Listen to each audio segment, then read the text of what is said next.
Am I the meanest? Pawn's drunk. Am I the prettiest? Pawn's drunk. Am I the baddest mofo low down around this town? Pawn's drunk. Well, who am I? Pawn's drunk. Who am I? Pawn's drunk. I can't hear you. Pawn's drunk. AKA Mr. Moo Woo Shot himself. Of Harlem.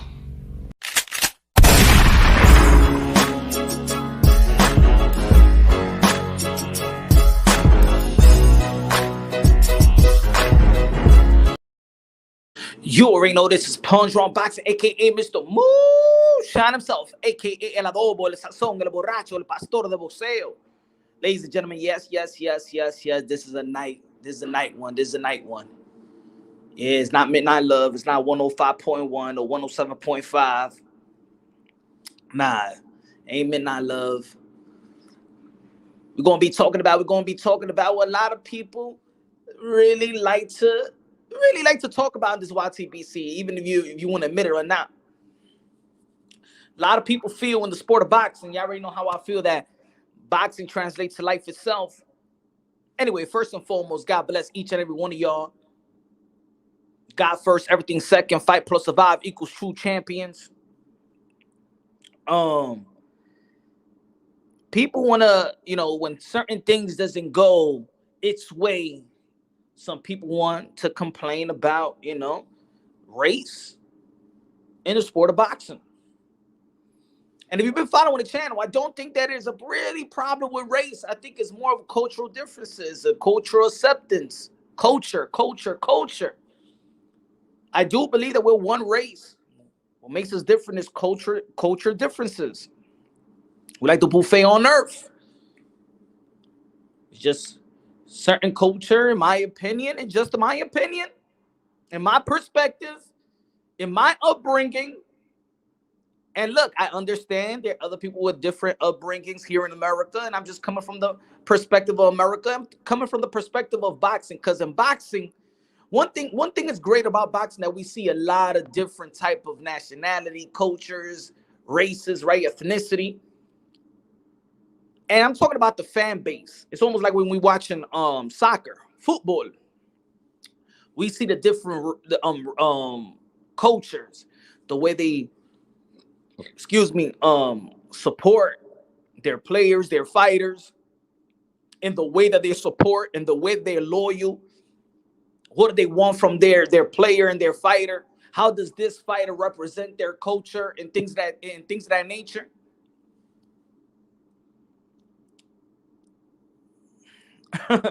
Sarcasm said, "What's good, Yono in the building? What's good? He said, dudes bring up race because they're betas." We're gonna be talking about a culture of betas, the culture of weakening of men. We're gonna be talking about that too. Y'all look, this is a brotherhood circle. This is Sunday in the West Coast, but it's a brotherhood circle. It's still the brotherhood circle. I ain't put it in the thumbnail. But this is just another edition of Brotherhood Circle. Yeah, I understand. It's a culture of that too. We're gonna be talking about the haters that talk about, keep on making the accounts. Keep on. It's all right. I love y'all too. I pray for y'all too. And Negrito, faking car accident is not cool. Sigue ahí, sigue. ¿Tú crees que eso duele? Yo no lo conozco a usted y tú no me conoces a mí. Ladies and gentlemen, man, look. Any publicity, anything, any advertising, you do it in your channel, people still gonna come to my channel.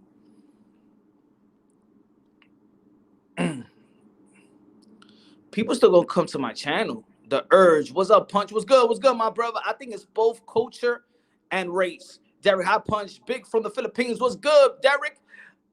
One. Packers Gamer. What's good, bro? Man, I like listening to beats and rounds boxing, but he makes everything about race. Gets annoying. I think in my opinion, it's not about race. For me, it's just culture. It's not about race, it's about culture, in my opinion. There's other coaches that just know how to support and be loyal to its fighter. There's a fighter could lose, but people still going to cheer for them, want them to represent them. And I think it's just cultural. It's just the culture. Look, there's good, there's bad, there's distasteful things in different type of cultures, and that's what it is. And a person that's free-minded and love humans, generally love humans, you adopt different cultures. You adopt different cultures.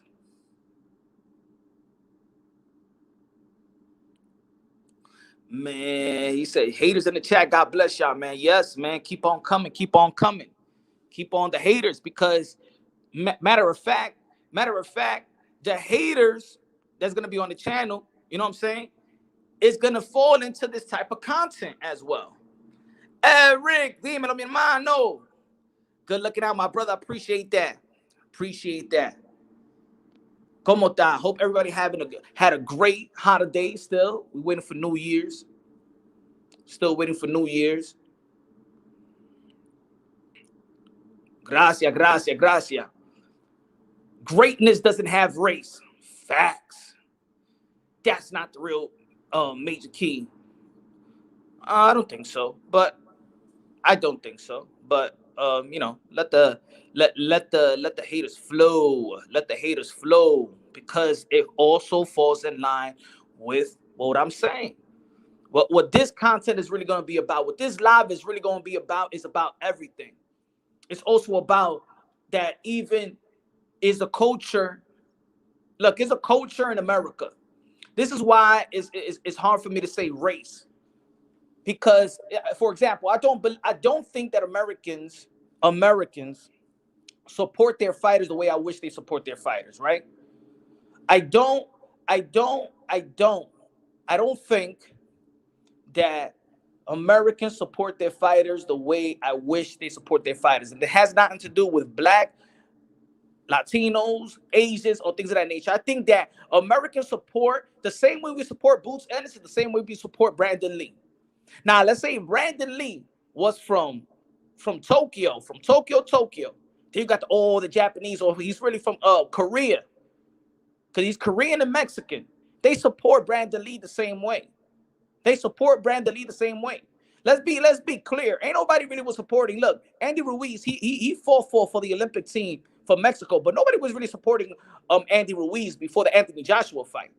Let's be real, let's be honest. In New York City, I was in New York City. I'm from New York City. So when they were doing this promotion, there wasn't a lot of Mexicans for Andy Ruiz, because he's more Americanized. Just like Danny Garcia. The island of Puerto Rico was not supporting Danny Swift Garcia. He's really the New York the Philly Ricans, and things of that nature, the Americanized Latinos. The Americanized Latinos show the same type of sport than the African Americans in America. So it has to do with the American culture. It does not have to do with race, in my opinion. You know? Jose Ramirez is going to get a different type of support than a Canelo Alvarez. Zurdo Ramirez is going to get a different type of support than Jose Ramirez. You understand? Nonito Donaire get a different type of support than Manny Pacquiao. I think that's a different. You could tell, because when look at the comment box, look at the comment section when I'm talking about Nonito Donaire and Jongriel Casimero, you could tell for the Filipino people that he is just a little bit more Filipino than Nonito Donaire. The way they support. He's more them, and Nonito Donaire is just a little bit more Americanized. So you see the support. It's just a different type of culture. Punch wrong. Ruthless Drummer, shake the haters off. Oh no, man. You already know, man. I live off the haters as well, man. Because I pray for the haters too, man. Canelo did 20 million viewers in Mexico, bro. It's just different type of culture. I don't think it's a race issue. And then if there's fighters, I'm saying like this, man. If you think If you think, I'm not going to say that in America there's no racism. When I'm talking about there's not a race issue, that doesn't mean that there's no racism. Meaning when I say there is not really a race issue in the sport of boxing, is that I don't think that race is actually stopping anybody to succeeding anything in the sport of boxing because of their race. Is there racism in the world? It's always going to be racism. It's always going to be a liar. It's going to be a rapist. It's always going to be a killer. It's always going to be a racist. It's always going to be a thief. It's always going to be a killer. It's always going to be that. We're living on earth. We're not living in damn heaven. There's always going to be something bad. The devil is always going to be on earth. This is his home. Salute Eric in the building. What's good, my brother? Smash the like button, ladies and gentlemen. I know it's late. I know it's late. I know, and first and foremost, I apologize. Well, second and foremost, I've already said first and foremost. I apologize because look, I got to get this schedule down packed, man. I got to get a schedule on, man. So y'all know when I'm going to go live. But hey, man, I got a big family. I got a lot of responsibilities, y'all. You know, Zoo York, smash. Or smash the dislike button, whatever y'all want to smash. Take your money. It's like killing show bunny season, and it's bad at night. Time save yourself, brothers. Stay out the hood for real. For real, for real. For real. Number one Packers gamer. What's good, man? Number one Packers gamer. Good looking out for that one, Eric, anyway. El negrito, bailarín. Hey, yo, Easy in the building. What's good? So, El negrito, bailarín. Don't worry. Keep on going. I'll let you shine. You know what I'm saying? Let you shine, my brother. Make you feel good. You know what I'm saying? You type in these funny. Yo, I'm going to go to Punch Unboxing Live. And I'm going to type this thing, you know? And I'm going to say, where's the wheelchair? And I'm going to type all the things. I'm having fun. Hey, negrito, bailarín. If I was you, man, how about you jump off the live just for a bit? Go to xnxx.com and just jerk off and stuff like that. And maybe you could come back right after you finish relaxing and things of that nature.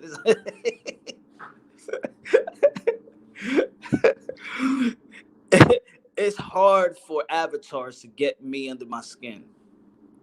You got to show a face, you know what I'm saying? Hey, make a video about me. How about that? So I know who it is. The good punch, I wasn't shit, just smoking my weed. I punch. You got Floyd in your top 10 of all time? Probably. I got to do that, man. Man, I got to do that, man. When you going to address the accident? Never. I got other people addressing it. I got other people hating on it. So go to their channels. They'll tell you everything that happened. Always stay up for your input punch. Dominic, good looking out, my brother. Holidays and blessings to you, fam. Keep on doing what you're doing, broski. All day, every day. All day. I do it for the supporters, the community, the haters too. Because I got something to hate on, man. I'm giving them something to hate on too. You feel me? Punch, you think Devin would drop the belt in the trash? Man, to be honest, nah.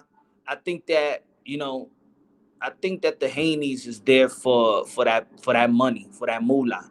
You understand what I'm trying to say? And look, and I think that I said it to his pops in the channel before. I said, yo, rape the game before it rapes you. You know? I think I'm asking, right? We're asking the Haney's to put your morals first. Put your integrity first. But also we gotta question this. We want him to put his morals and integrity first, his principle first, whatever that is, but we want it to be like, hey, yo, your integrity, right? They playing you. But does boxing have morals? Does the sport of boxing have integrity? So why should fighters submit to the integrity of the sport of boxing when the sport of boxing doesn't have that type of integrity? The integrity of the sport of boxing is to make money. but the integrity of the fighter is just to fight and not make money. You understand what I'm trying to say? So it's a little bit, yeah, you know, this is why I always said Devin Haney should just drop the belt, because in my opinion, he's a boss, right? He could set the tone. He could be the trailblazer. He could set the tone. He could change things, including with the belt federation. And I think that they could do it, but they scared at the moment. It's almost like the NBA, like the NBA players. The NBA players, see, it's a culture thing. It's a culture thing. It's like in the NBA. In the NBA, remember the lockdown? All these dudes went in lockdown. All these dudes had money. Kobe and LeBron James. Rest in peace, Kobe. Kobe, LeBron James, James Harden, Kevin Durant, Westbrook, Chris Paul, Carmelo Anthony. These guys could get together and actually do their own league when they was going to renting high school gyms and college gyms. If and one could do it, if and one, remember and one, the street ballers, if and one could do it, and they could go from city to city, practically making their own league, city to city, going to country. Why these guys don't do the same thing? Why the culture is so scared to really be bosses, really be entrepreneurs, not just entrepreneur for yourself, but create a culture, create their own league. They could do it, but they don't want to do it. We have to hold boxing to a standard. Exactly. And this is why I always say I want to preserve the sport of boxing, preserve the fighters, and the fighters get the benefit of the doubt. In punch drunk boxing, the fighters get the benefit of the doubt. I understand in the sport of boxing that boxers get the first blame. I think that's a problem. I think the fans have a problem in doing that. In the end of the day, even we could talk all the crap that we want. We could praise, we could talk crap about fighters. Promoters could do whatever they want to do. The networks could do whatever they want to do. The manager, the advisors, the matchmakers. But at the end of the day, there's only one entity that's risking their lives, and that is the fighters. That's why the fighters get the benefit of the doubt. The fighters get paid. Sometimes the fighters get robbed. They get robbed out their health as well. But yet you want to blame the fighter. And this is why we talk about the likes of Bud Crawford and Earl Spence and people just going back and forth, arguing. What about the 60-40, 80-20, 90-10, 50-50, 70-30? Oh, Spence don't want it. Bud don't want it. Da. Maybe, just maybe, if the culture was respecting and really supporting Bud and Earl Spence the way they support Canelo Alvarez, no matter who Canelo Alvarez is fighting. No matter who Canelo Alvarez is fighting. If he's fighting Yeardrum, they're going to support. If he's fighting Cannon Smith, they're going to support. If he's fighting Billy Joe Saunders, they're going to support. If he's fighting Caleb Plant, they're going to support. But then you got Sean Porter versus Bud Crawford that we've been asking, please, we want to see Bud Crawford in there with a top welterweight. We want to see a challenge. And then that was the buildup. Everybody was talking about it. Yeah, we want Earl Spence and Bud Crawford, but Bud Crawford and Sean Porter was, he got to get through Sean Porter. We were analyzing everything. I mean, Sean Porter never got stopped by Earl Spence and Keith Thurman or Ugas or Daniel Garcia. This is going to be a hard fight. He got something to prove. The anticipation of Bud Crawford was, we can't wait to see him with a top welterweight. How did the pay-per-view numbers did? How did it do? Where was your support? Where was your support? What was the excuse? That it was a bad matchup? That it wasn't an anticipation to Bud Crawford fighting one of the top welterweights? What was your excuse that you didn't buy the pay-per-view? It wasn't a successful pay-per-view.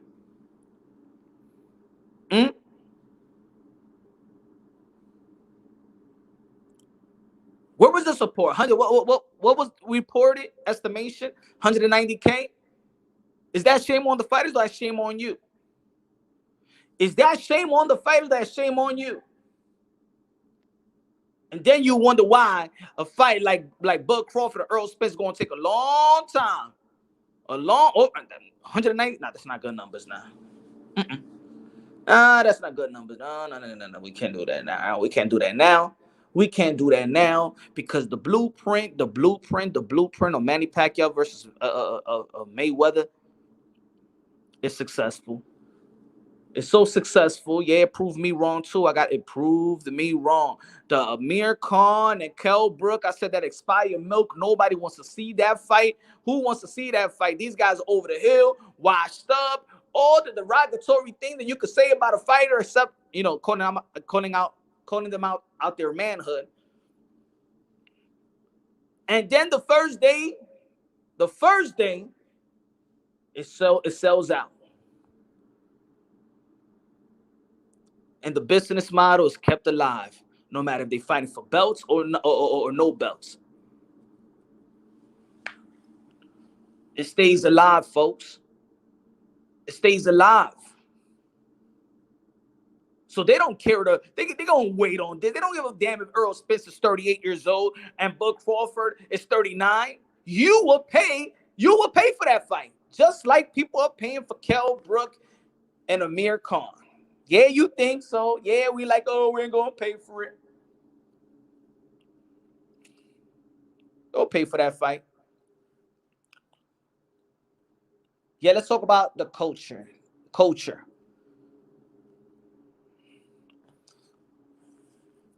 What's good, Urge? I told y'all Bud was going to make it easy work of Sean Porter. The fight was one-sided in my eyes. I saw it as a good fight, especially the first 6 rounds. PBC lost all my support. They need to pay me now. Nah, why? You lose the PBC support, then you lose the fighter support. You understand what I'm trying to say? Boxing should not be held. Your interest of boxing, put it this way, for everybody, this general thing. Your interest of boxing should not be dictated by one fight. Boxing is a world sport. How your interest of boxing is only dictated by one fight. Oh, if I don't get Earl Spence and Bud Crawford, we're going to protest boxing. Really? So this world of boxing, I'm talking about in every corner of the world, is dictated by one fight. Your interest is dictated by one fight. What about when that fight ends? That's it? You ain't going to watch boxing no more? That's it? No mas? No more boxing? No more boxing for you? You know that's a lie. We know that's a lie.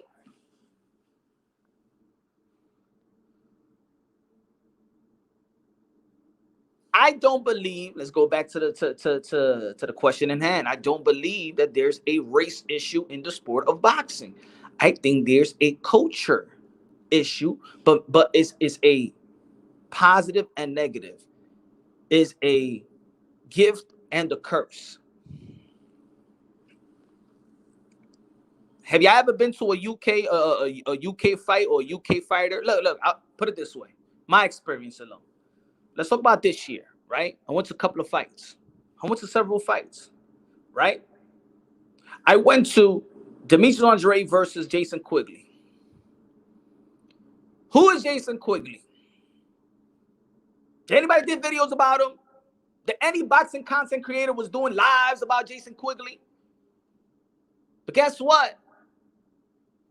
They put that fight in New Hampshire, where there's a lot of Irish. 80% of the people that live in New Hampshire is Irish. Demetrius Andre, an American Olympian.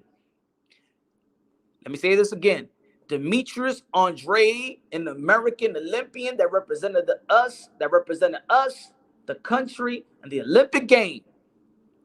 Demetrius Andre, Eddie Hearn needed to put that fight in New Hampshire because the culture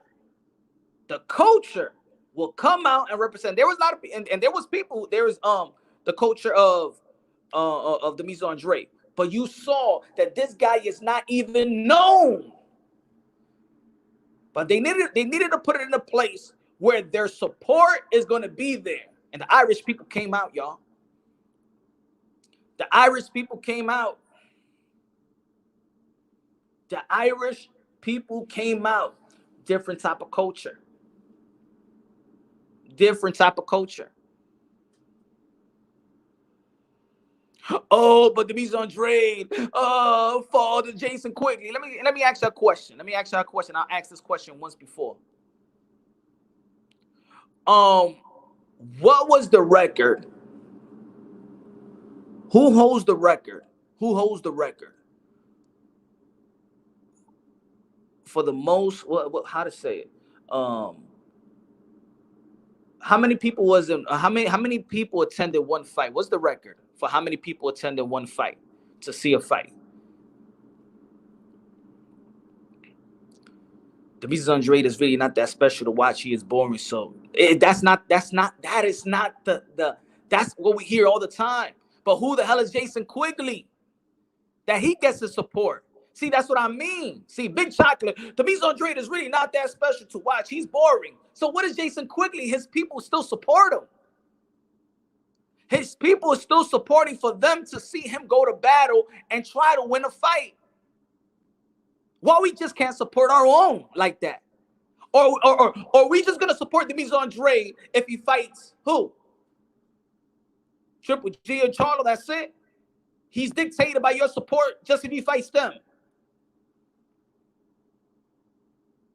We got to make up our minds, because even when he was going out there and try to talk to Canelo Alvarez, everybody was laughing at Demetrius Andrade. People was laughing at Demetrius Andrade. A lot of people didn't support him. How dare y'all kick out Demetrius Andrade? Nobody got on Eddie Hearn's neck. How dare he just let his fighter just get kicked out like that, or just not kicked out but dismissed? Doesn't matter about boring. We're talking about supporting. We're talking about loyal. There's countries that know that their fight is going to get their ass kicked. The UK was supporting Amir Khan versus Triple G. We all know what was going to happen that fight. We all know what Triple G was. I'm sorry, Kell Brook. We all know what Triple G was going to do to Kell Brook. I'm sorry. I can rephrase that with Canelo Alvarez and Amir Khan. Amir Khan, the UK people was out there trying to support him. Huh?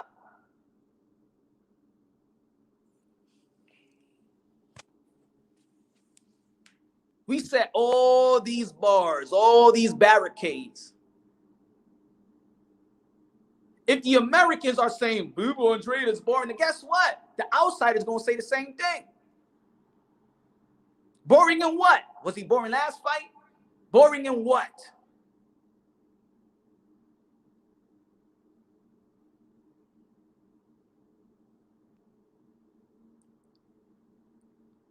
What's boring? What should boxing be? Exactly, Kurt. What is boring? I want to know. What is boring? Demetrius Andrade records the most high volume punching in the middleweight division. Demetrius Andrade knocked out his last opponent. Demetrius Andrade put down most of his opponent. Most of his opponent, he put him down in the first round. What's so boring? Or are you just following this trend that, oh, he's boring? Yeah, he's boring too. Yeah. He's boring. Yeah, he's boring too. Yeah, he knocked out quickly. And if he knocks out to his opponent in the second round like he did this past fight, well, Jason Quigley's a bam anyway. His skill set can be sloppy at times, Spun. His skill set could be sloppy. Yeah, he was an Olympian too. He was an Olympian. Be sloppy. Sloppy how? I see the word in sloppy. I don't understand the sloppy. I understand if somebody says awkwardness. He's awkward. He throws his punch at different angles. He don't stay in line. He bends down when he's throwing the hook. You know what I'm saying? He throws wide body punches and things of that nature. He don't stay in line. He switches from orthodox from southpaw to orthodox at times. He's not traditional. That's what you got to say. He's not sloppy. He's not traditional. Because one person made a video of him falling down. Oh, my God, he's sloppy. No, if he's so sloppy, he's so boring, he's not that good, then why not fight him?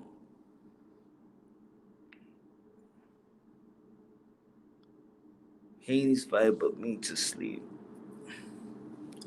I don't even think that the last, look at Joey, the last Haney fight was versus Jojo Diaz. Was that boring? It wasn't boring. Matter of fact, what I saw in the 12th round was that Devin Haney wanted to close the show. A lot. Look at this. Look at this. And this is what I mean. That boxers don't. They don't. What's the word? Like, you can't satisfy the fans. You can't. This is why in America they do whatever they want to do. The promoters, they do not let you dictate what's the next move because it don't matter. Look, I'm gonna give you an example. They say Devin Haney, like you said, Devin Haney is boring, right? Devin Haney is boring. But dude was fighting. He was fighting Jojo Diaz in some of the rounds. He wasn't boxing. That 12th round, he was fighting. The fight before, when he got hurt, what these people were saying about Devin Haney? Oh, Devin Haney was holding. Devin Haney was holding. Why he was holding? He was scared when he got hurt by Linares. But then he got hurt by Jojo Diaz as well. But he fought. Yet he's still boring. Andre Ward, they say he's a boring fighter. But then he beat Chad Dawson the way that he beat him. They say he was boring the way he beat Kovalev. But he's still boring. They were talking about Floyd Mayweather was boring. He wasn't boring versus Ricky Hatton. He wasn't boring versus Miguel Cotto.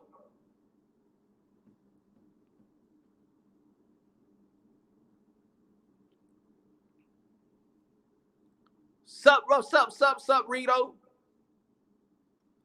He said, Haney, people pay for action. We want a war in the ring. If not, I'm not paying. Oh, man, that's not that. But not every fight is going to be a war. So how about if a fighter, okay, all right. I'm going to give you an example. Okay, you said you want a war. All right, Joey. Let me highlight yours.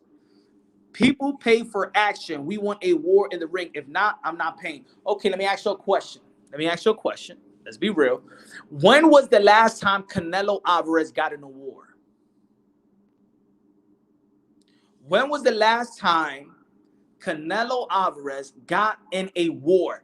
And when was the last time Manny Pacquiao got in a war? Danny Medina in the building. What's good, man? What's good, my man? I'm chilling. I'm doing all right, man. I'm doing all right. I know it's late. But man, I just gotta take advantage when I'm open to do this, man.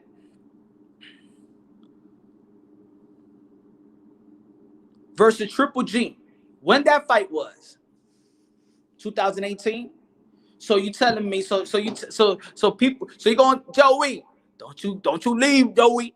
So you gonna say that you ain't paid for the Callum Smith fight? It was the zone. You're gonna tell me that you ain't paid for Caleb Plant? Caleb Plant is not known for going to war. Caleb Plant is known for quote unquote the pillow puncher. Another boring fighter is Caleb Plant. So we haven't seen Canelo Alvarez in a war, and Caleb Plant is not gonna make it a war. So why did we see? Why did we pay for that? Plant ran the whole fight, okay. But we know he was gonna do that. Joey, who said that? Who said that Caleb Plant and Canelo Alvarez is going to be a toe-to-toe war? Who made that prediction? Who made that? No, who analyzed that a Caleb Plant versus Canelo Alvarez is going to be a war? But we still going to pay for it. We still want to watch it.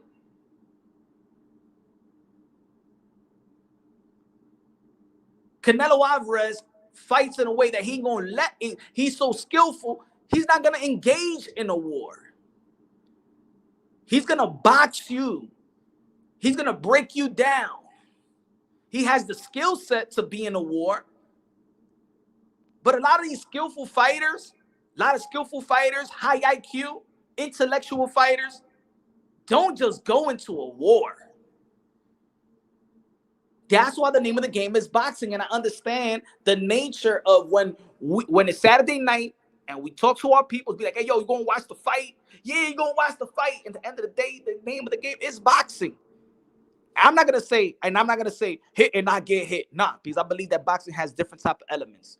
I think that there's a science to Mike Tyson style. There's a science to Mayweather. There's a science to Roy Jones Jr. There's a science to Canelo Mayweather. There's a science to Manny Pacquiao. It's a science to Marquez and Berea. It's a science to Wilfred Benitez. It's a science to Sugar Ray Robinson. It's a science to Floyd Patterson. It's a science to Foreman. It's a science to Wilder. It's a science to Fury. And just like in science, there's different type of elements. Different type of elements, chemicals, all that.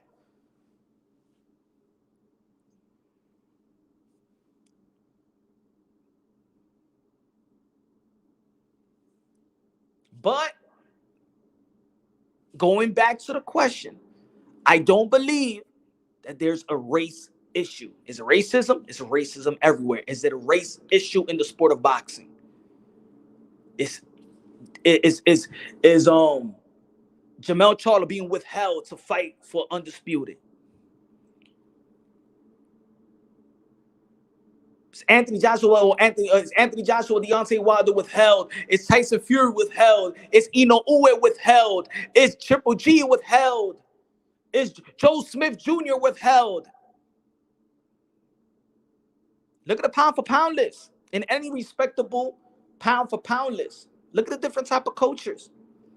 Look at the different type of ethnicity. You got Ukraine there. You got African American there. Man, you got American. Forget about the African American. You got American there. That's the point. That's that's messing us. Because if you a fighter, and let's say you do it, I do it for the blacks. I do it for the Latino. Then that's, even though that, yes, represent your culture. But I'd rather American fighters say, I do it for America. I do it for the red, white, and blue. I do it for all of us. I do it for this beautiful melting pot.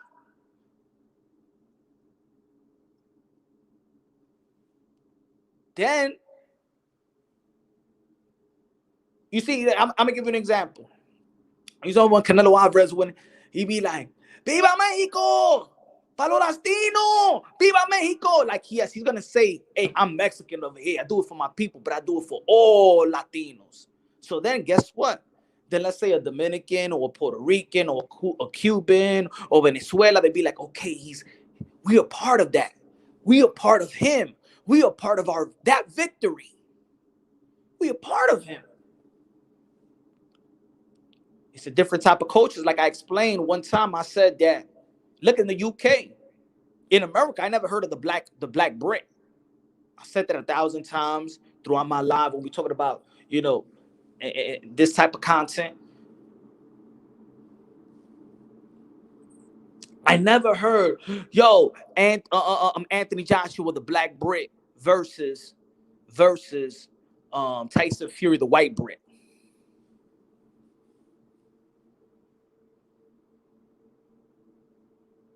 I ain't never heard that. Not like that, not in America. I ain't never heard, hey, Floyd Mayweather gonna be fighting the white boy from England, Ricky Hatton. Nah. The same people is gonna support you from the UK, the same people that supported Frank Bruno that came over here to watch him fight Mike Tyson and was supporting him, the same type of fan base that came for Ricky Hatton. The same people that support the guys like Lennox Lewis. The same people that support Anthony Joshua. So it's a culture thing, in my opinion. It's not a race thing. It's not a race thing for them. So to say Deontay Wilder, who represented America in the Olympics, right? But then he goes, I do this for my people, Alabama, and do it for my people. Let's say he says for my black people. Cool. People in America understand that you got to be proud of your culture, your race, your ethnicity. But guess what? There's gonna be other people be like, okay, he's not fighting for us. Oh, he's not fighting for us. There could be a white dude. It could be a Latino dude. Oh, yeah, he's not fighting for us. He's only fighting for his peoples. He ain't saying nothing about us. It's not about Americans. He's just fighting for his peoples. So guess what? He ain't fighting for me. You know what I'm saying? He don't need my support. You feel me? That's how people could take it. I'm not saying me in general. I'm just speaking in general. Say a hillbilly, oh, man, he ain't speaking for me. I like the man, but I support somebody else.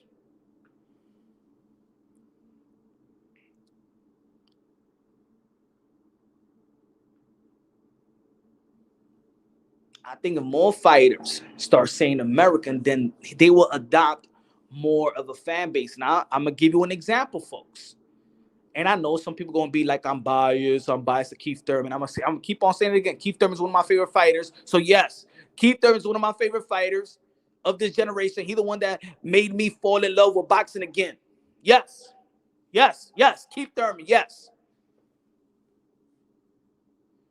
What's the color that Keith Thurman fights in? He fights always in the red, white, and blue. He said he fights and he wants to represent the American dream. He don't say the black or white dream. I think that Keith Thurman's mom's, I think is Polish, I believe so. Or Honduran, not Hungarian. I don't know. I think he said Polish or Hungarian, something like that. Right? He didn't say I'm fighting for the black people or the white people, the Latin people. He said I fight for the American dream and represents the America, red, white, and blue. Why does Keith Thurman has the best numbers in PBC? Why does Keith Thurman, when he fought, when PBC got the contract for NBC, he fought Ghost Guerrero, it almost did 4 million views. Why did Keith Thurman, when he fought Sean Porter, it almost did 4 million views in Showtime? Why did Keith Thurman, when he fought Daniel Garcia in CBS, did 5+ million views? Why did Keith Thurman, when he fought Manny Pacquiao, did way better numbers, almost double the numbers that Manny Pacquiao did with Adrian Broner? Why? Not only that he know how to promote himself, but why?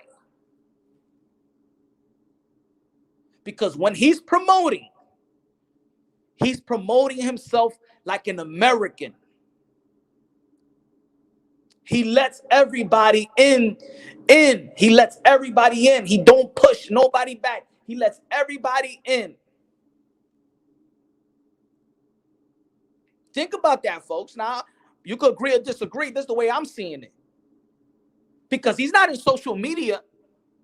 Keith Thurman is not all over social media. I think Keith Thurman got like 200K in his Instagram. I don't even know how much he got in his Twitter. But why does Keith Thurman numbers, when it comes to the sport of boxing, why his number is probably the most successful numbers of this generation? Think about it, folks. Why? How does he promote himself? Because he promotes himself as an American.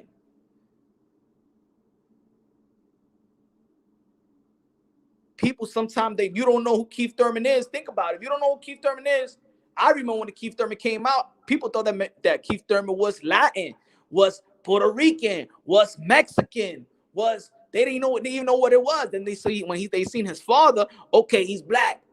Oh, he don't show his mother, right? You probably only seen like 1-3 pictures of his mom, or if he throws a picture, right? Then we see that she comes from Europe.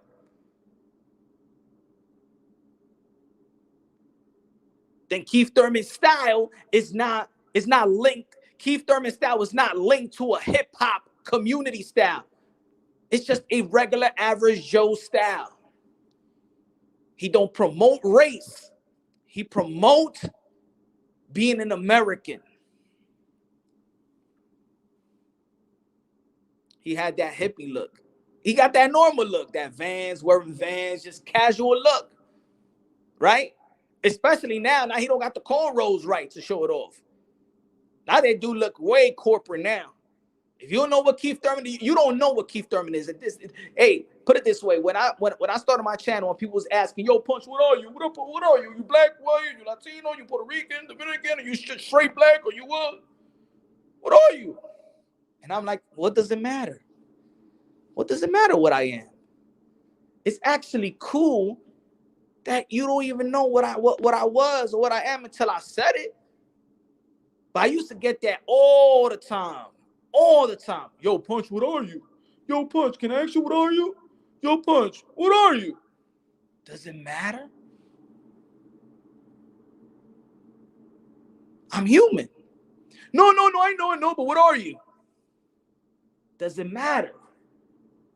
Does me being something, if I say Latino, are you going to support me more because I'm Latino? If I say I'm African American, are you going to support me more because I'm African American? Or are you just going to support me as a human that I deliver the type of content that you may support and you may like? Can I just be a human to you? Do I got to be something else?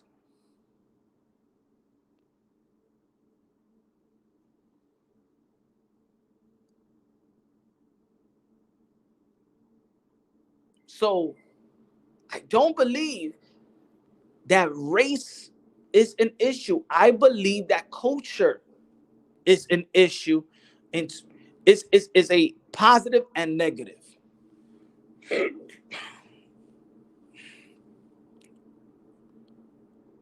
Latinos from the island get supported better than the Americanized Latino. It's the American culture. It's the American culture. Why Edgar Berlanga needs to emphasize Puerto Rico, Puerto Rico from the island. He wears his Puerto Rican flag because he knows the market. He knows who's going to support him. That little island is going to support you like it's a big country, bro. That little Puerto Rican island,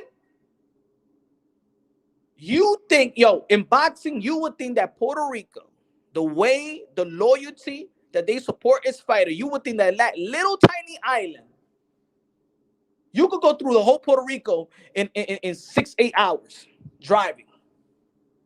Probably a little less, depending how you drive. You go through the corners of Puerto Rico in 8 hours or less. But you would think that Puerto Rico is the size of China in the sport of boxing. You would think that Puerto Rico is the size of China the way they come out and support its fighters. Am I right or wrong? Es verdad, Dani, verdad. Puñeta, vamos a representar a Trinidad, a Hector Camacho, chacho, bro. That little tiny island. And this is what impresses me about the Puerto Rican fan base. Because they're just as good as the Mexican fan base. They're just as good as the UK fan base. And those countries and those continents in Europe is way big. Puerto Rico is just a little tiny island. Little tiny island. But their loyalty to its fighters is just as good as how the Mexicans treat their fighters, support their fighters, how the UK support their fighters as well. And don't forget, in Tokyo, when Inoue is fighting out there, they love Inoue. Inoue is a king out there. Inoue don't even have to come out here and fight, to be honest. The worst mistake that AJ made was actually fighting in America, let's be real. Because look it, when Anthony Joshua fights in the UK, man, that's 90,000 people going out there to watch him.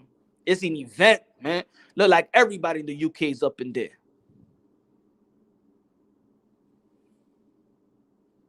You got an undisputed matchup in the 154-pound division, an undisputed matchup in the land of Texas, ladies and gentlemen. The home of Jamel Charlo and Brian Castaño. Y'all ain't come out to support. Y'all ain't come out to support him.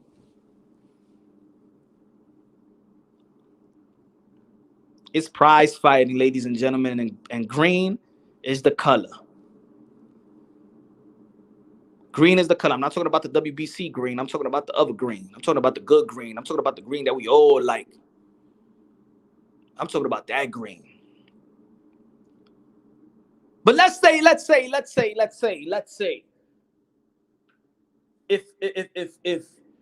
if people want to say, oh, yo, this person is gonna get robbed because of the race, gonna get robbed because of the race.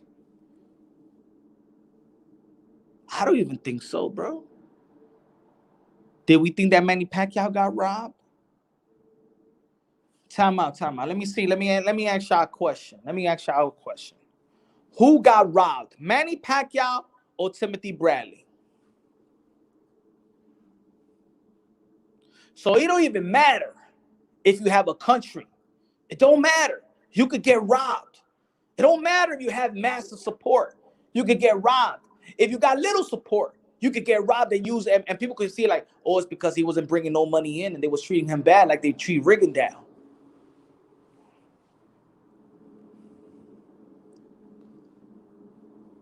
Ain't nobody out there fighting for Ugas either. And the Cuban people ain't coming out to support Ugas. Ugas work his way. I mean, this is the boxing fans. The boxing fan here in America say we want to see the best fight the best. That's what we say. We want to see unification bouts. That's what we say. We want to see challenges. That's what we say. We want to see the top guys versus the top guys. That's what we say.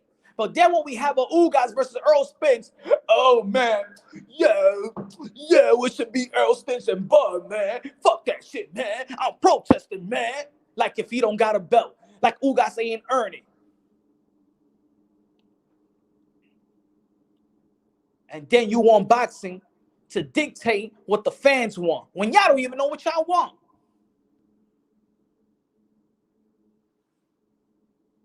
Boxing don't want that. Y'all don't know what y'all want. Trying to tell boxing, I want this, and I want that, and I want this, and I want that.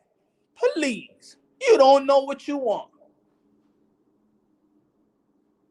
These belt federation is they fucked up. They fucked up. The WBA trying to clean it up. They told Ugas you're gonna be mandated. Yo, that's fucked up. They taking it away from Ugas. They taking away his opportunity. That's effed up that he got to fight Stanionis. That's effed up. I mean, why they mandating Ugas? They didn't mandate Manny Pacquiao, and then when Ugas does his thing, fights with the WBA, now he's gonna get his chance to fight Earl Spence. Hey, yo, that's fucked up. That's not the fight that we want to see, man. We want to see Bud and want to see Spence. What? So you thought it was effed up that Ugas got mandated to fight Stanionis. You say that, man, they keeping him away from fighting a unification bout, and then he's released from that. He's about to face a unification bout, and you mad that you ain't seen Earl Spencer versus Bud Crawford. Make up your damn mind, folks. Make up your damn mind.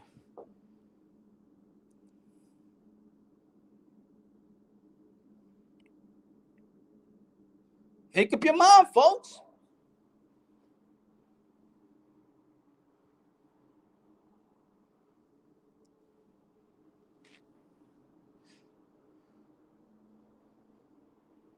Why you look at what Canelo Mayweather? Haters is gonna hate. Haters is always going to hate.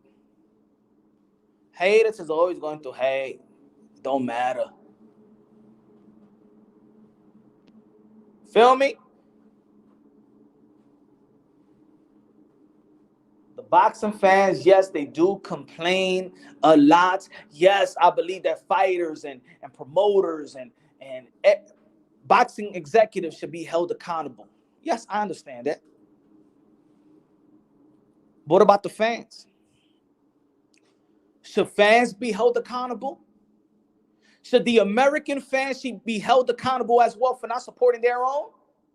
Because right now you love Boots Ennis. But wait till Boots Ennis get in the position of Bud Crawford. You're going to be hating Bud Crawford after that. You're going to be hating Boots Ennis.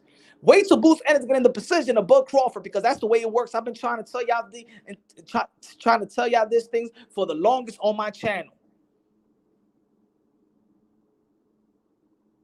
The fabric of the American fan base is that you want to see we build up these athletes and fighters. We prematurely say they're good.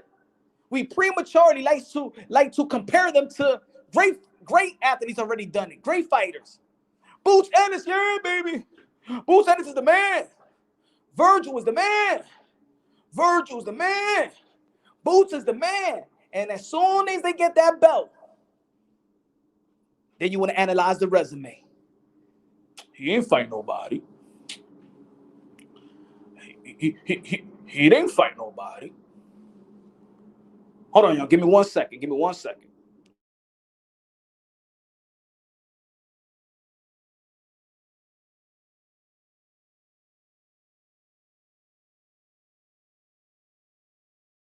Give me 1 second.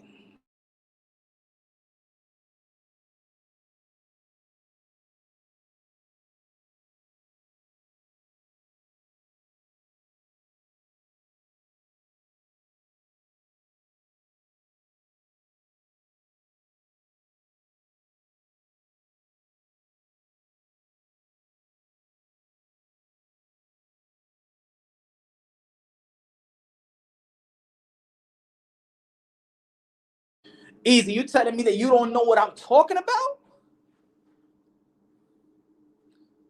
You're right, Punch. I can't lie. Us fans have to humble ourselves, not the fighters that put their lives on the line. Facts.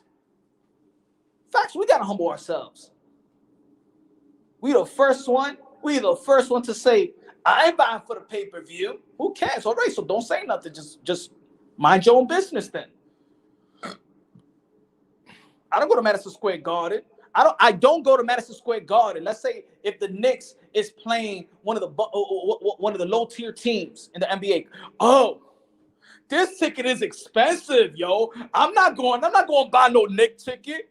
This shit is expensive. Why is the same price to go to the Knicks tickets when the Knicks is playing the Lakers?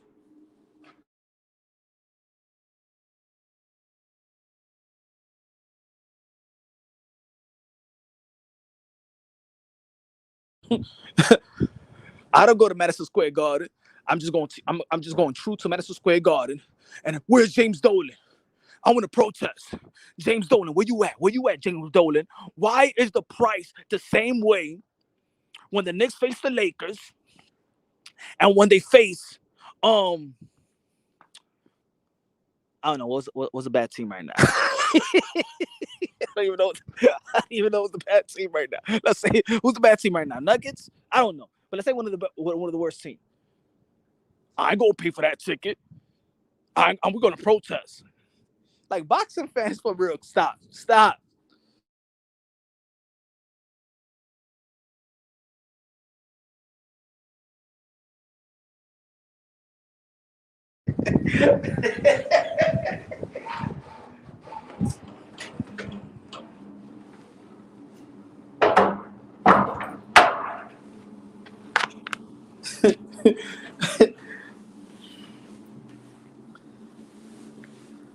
I'm guilty of that too.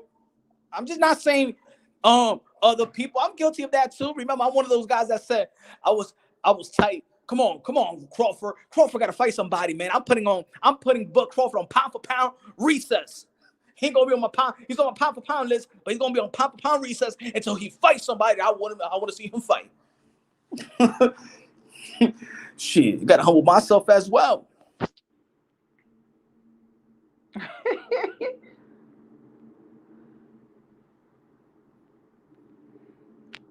Shit, I bought the pay-per-view for Gervonta Tank Davis versus Leo Santa Cruz, knowing what Gervonta Tank Davis was going to do to him.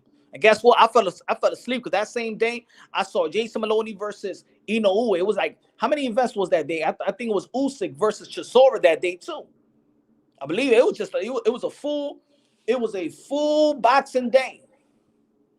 I believe it was that same day. It was a big event. I don't know if Anthony Joshua was fighting that day too. No, I think it was Chisora and Alexander Usyk. He fought somebody. I know that. I bought the pay-per-view and I fell asleep. But I bought the pay-per-view. And for the boxing content creators, put it this way. See, I think we need to take accountability as well. We need to take accountability as well. Don't you think, folks? Don't you think, folks? Got people in the chat right now. Don't you think? Put it this way. Don't you think that Y'all support us. Y'all support us. Y'all tune in. Y'all provide us with the views. Y'all provide us with super chat. Y'all provide us with donations. Y'all provide us with support. Don't you think it's our duty for y'all, for we to buy the pay-per-view fight? I think so. There's gonna be other boxing. Yo, punch, relax, yo, punch. No. I'm gonna keep it real. It is my duty. I think it is my duty if I'm free to do a fight. You know, on the weekends you want to spend time with the family. But I buy most of the pay-per-views. I do buy most of the pay-per-views. Don't you think I am giving back to the people that's actually supporting the channel? Whether it's chats, whether it's likes, whether it's views, whether it's donations, whether it's super chat, whether it's cash app. I think rather than boxing channels say, yo, I'm not paying for the pay-per-view. You still gonna be talking about it. We still gonna be talking about it. So why break something down? Why break a whole fight down? Like if you actually saw the fight. I ain't going back for the pay-per-view, but then boxing channels want to capitalize of talking about them, and we also capitalize, right, of getting supported by the people in the chat, by the subscribers and things of that nature. So how about because of the support that we do get from these subscribers and we do get from the people in the chat, that we do our due diligence, whether we like a fight or not, to buy the pay-per-view so we can discuss this fight in a real proper way. Not watching a highlight, not shortcutting the people. How about that, folks? What you think about that? Gonna be people like that. Yo, punch, relax, yo. You buy the pay-per-view you want. You gonna buy that shit. you go buy Lewis Ortiz and Martin. Please don't make me buy that book. I don't want to buy that. But I'm just being real.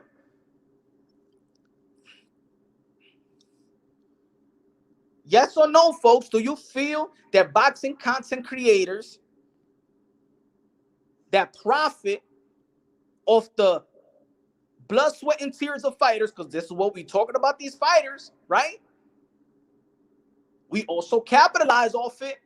Do you think it is our due diligence to also buy the pay-per-view for the viewers? Maybe the viewers don't want to buy the pay-per-view, but maybe they want us to talk about the fight. How about that? Saludos, Jose. Oh no.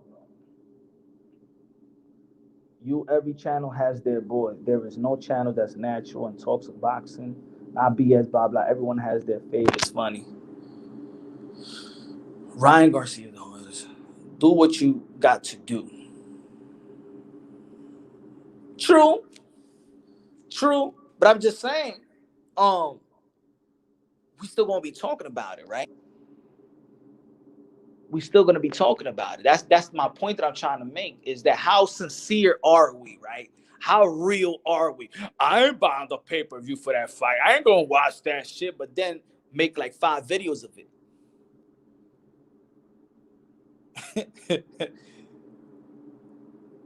I think there is some contradictions there.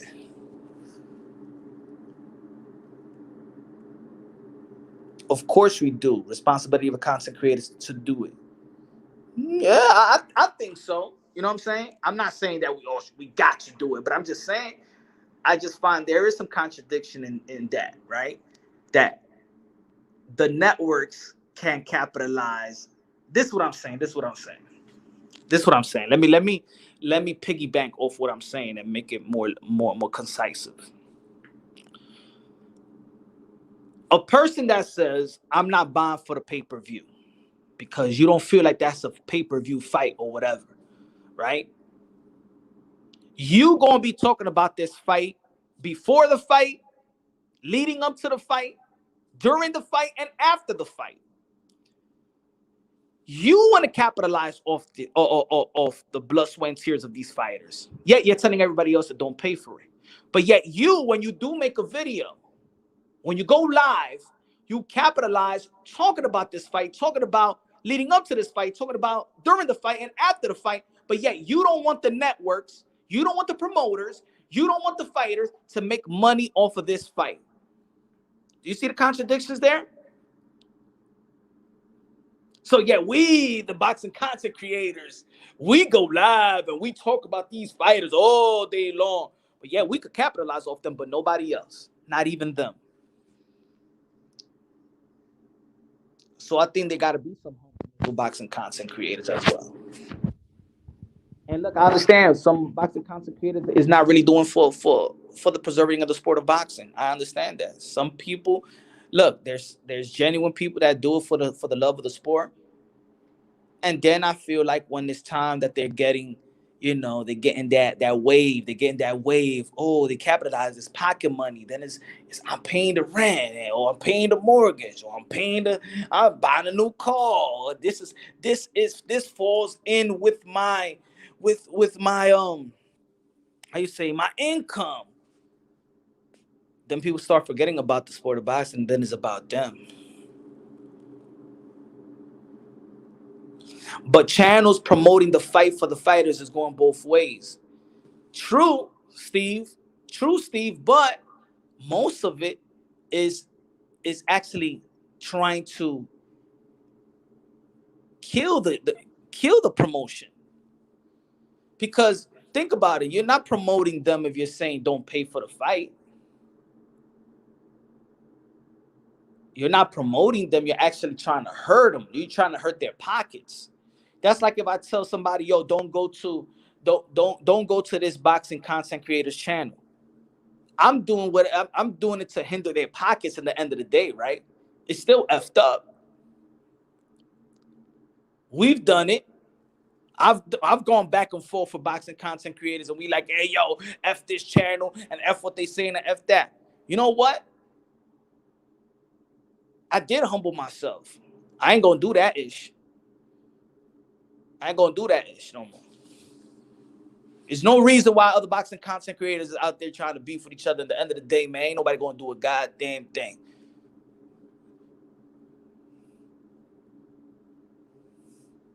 Now, we're just saying this through the internet. Now, you meet up in person, then it's a whole different type of ball game. This is a small world. This is a small world. Yet in the meantime, during these airwaves, you know what I'm saying? People try to capitalize. Look, let's go back to the culture. Let's go back to the culture. This is gonna fall in line with these things. Let's go back to because I'm going somewhere else, right?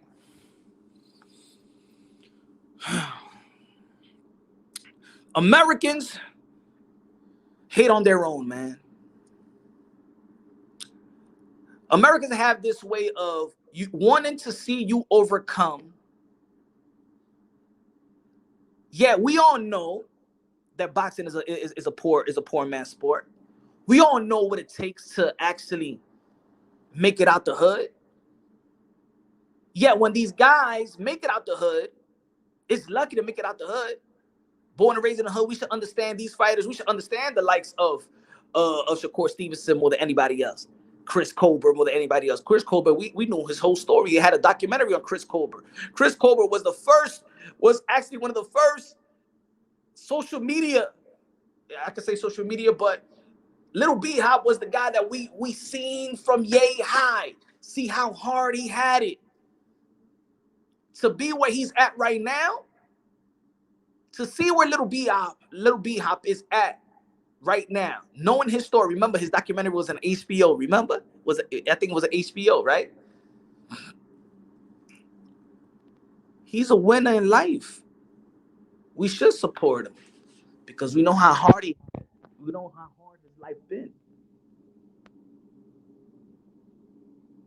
Other fighters' lives humble the fans. Mike Tyson's background humbles us. Manny Pacquiao humbles us. The hood in the USA is not that bad. Well, I come from a different era, so I can agree that right now it's not that bad. Where I was born and raised, it's not as bad. Or maybe you just got used to it. You know what, Joey? Sometimes we're numb by it, bro. Maybe people from the outside, because I remember, look, I used to bring people, I used to mess with the chicks in Jersey, you know what I'm saying? snow bunnies. And I bring them to the hood, right? I don't know how you survive this. I can't imagine myself being raised like this, living like this, and being raised like this. You bring people from outside the hood, and then you hear it, and it's like, shit, okay, I'm born and raised, this shit is nothing. For us, it's nothing. You think it's not as bad, right? But it's the thing is we're immune to it now. We're numb to it. We numb to the gunshots. I was young, it was gunshots all day. I come from the crack era. I come from there was 15 locks on your door. You remember the iron stick too? You had like 8 locks on your door plus the iron stick locking your door.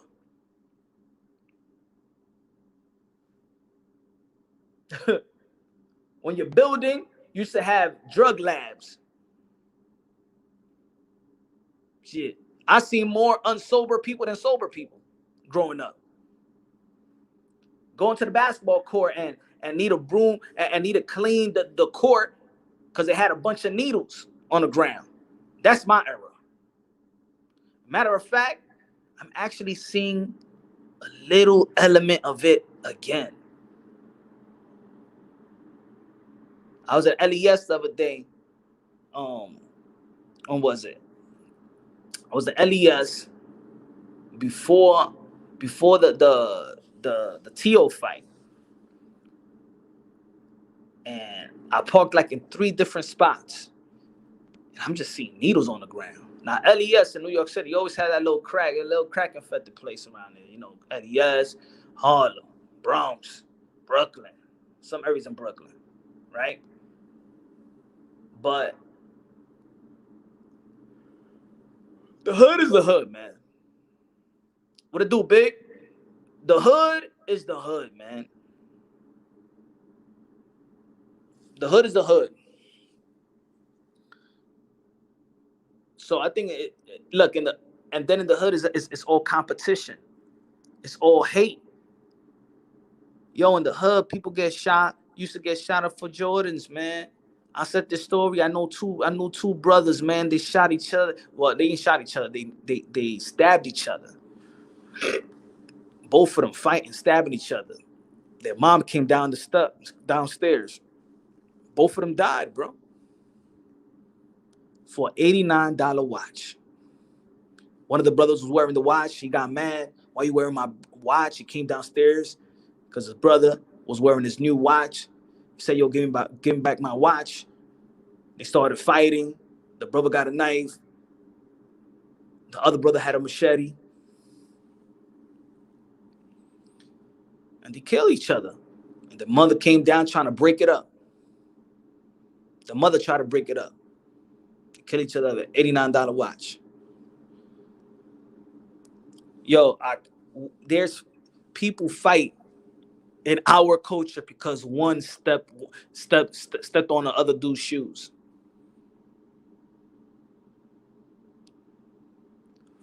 Jimbo Slice in the building. What's good? What's good, Punch? 11:58 here in Vegas. Holmes, appreciate you staying up this late, man. Yeah, man. I gotta do it. When I could do it. I'm from LA and I seen videos of NY crackhead and y'all different. I seen folks do heroin and other drugs in the middle. Exactly. Easy. Just like that. Just like that. I was raised looking at that. That's regular. That was regular, bro. That was like regular. Dude would just take his belt or whatever rope he has. He'll shoot up right there. Look, in the basketball court, 175th in Amsterdam. Bunch. All right, people used to get their heroin or whatever, the crack, right there on the block. They go across the street to the park while we play. There was like a little in back of the park, and everybody used to do their thing. Women, dudes that you know, that little older than you, and you'd be like, damn, they just got strung out like that. You started using their own drugs or whatever. That's why even today, I don't look at drug addicts like they're some bums or anything. I just look at them like they got problems.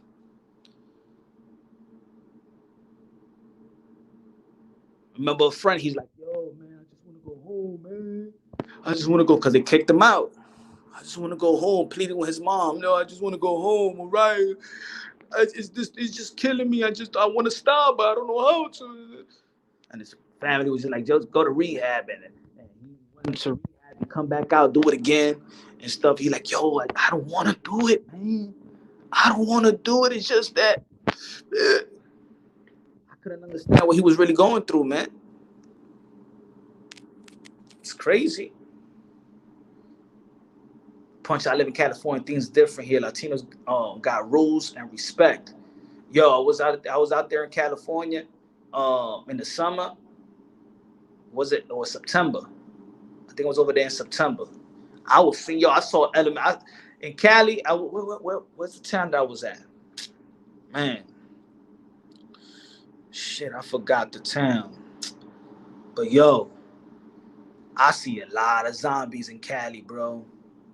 I said, yo, this shit reminds me of 1990, 1989, when I was a youngin'. Yo, I saw two couples, bro. Not two, I saw a couple. I said this when I was over there. I saw a couple. And I know it's been like 3 hours because I remember I was there. I went to a little Mexican restaurant, came back out, and I was just walking around killing time until the fight for me to go see the fight. Yo, and I was just walking around the park and there was a zombie. And I seen in the parking lot, that's where they do their drugs, right? And I saw this white car and it had like 12 shitty diapers and just around the car. And there was this two couple and they was doing drugs. A man and a woman, and the babies was in the back crying. I said, wow. Oh, wow.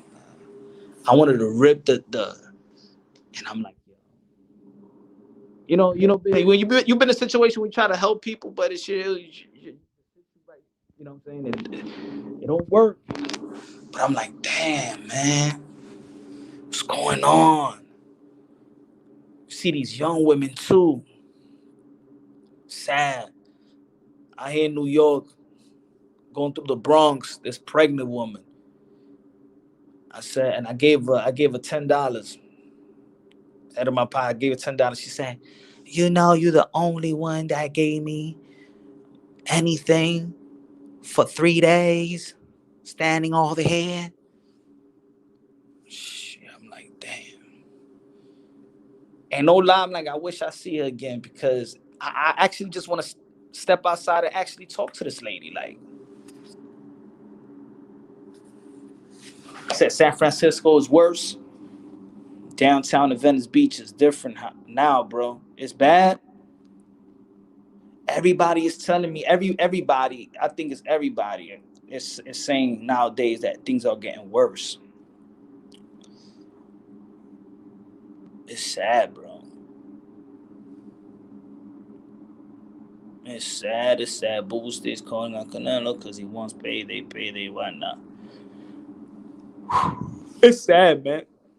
But look, we have a culture that we act like we don't understand how it's hard when these athletes or these fighters make it. Then there's a problem with the fighters that tries to disconnect themselves from where they're from. I understand, man, you got to be happy from where you from and you looking good and you looking fresh. You know what I'm saying? Because we used to diss each other when we was younger. If you ain't had the right clothing, you used to be the person that's going to be dissed. I had a friend that he dropped out of school because he just didn't have fresh clothes. Because he was still he going to get dissed and he didn't feel comfortable going to school if he didn't have fresh clothes. Because the bulliness, yeah, man, we have a culture of bully. We have a culture of indirect bully, direct and indirect bully. So when somebody got it in the hood, you don't got it, they make you feel like shit. We all come from nothing, but that dude that just got it more makes everybody feel like shit. And guess what? When they make it, Floyd Mayweathers of the world, that he's been raised poverty, jumping from house to house, drug related cases. His mother was a drug addict. His pops was in and out of jail, right? Going from city to another city, jumping from city to another city. So Floyd Mayweather was raised. He wasn't raised on some rich shit. He was raised struggling. He was raised surviving. But then if you look at him right now, he's not talking to the people. He's not humble about it. I mean, live your life. Live your life. But you ain't bragging to the rich people. You bragging to, you throwing that shit in their face. Adrian Broner, you throwing that shit to their face. All you motherfuckers is with shining and stuff like that. I'm proud that everybody get it. But guess what? The way that you flaunt it, you just throwing that on poor people's face. You ain't throwing it to the riches. Some of the riches be laughing like, yeah, you got a chain. That's what you got. You spend what on a watch? That must be some stupid motherfucker. I would never spend no damn $1 million on a damn watch. Oh gosh, man. These are stupid motherfuckers, even with money.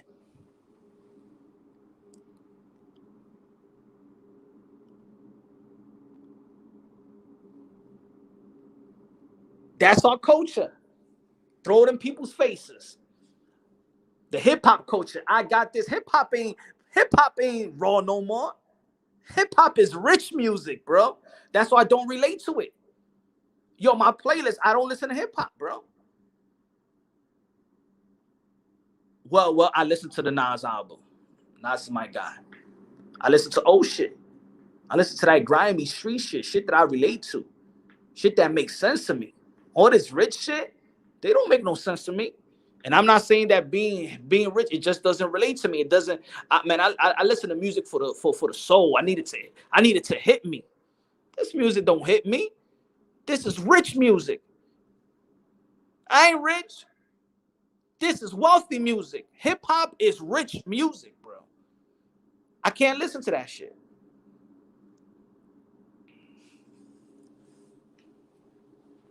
Everybody got a Lamborghini. Everybody got a Rolls Royce. Everybody got all this. I don't got none of that. Give me my Dodge Durango.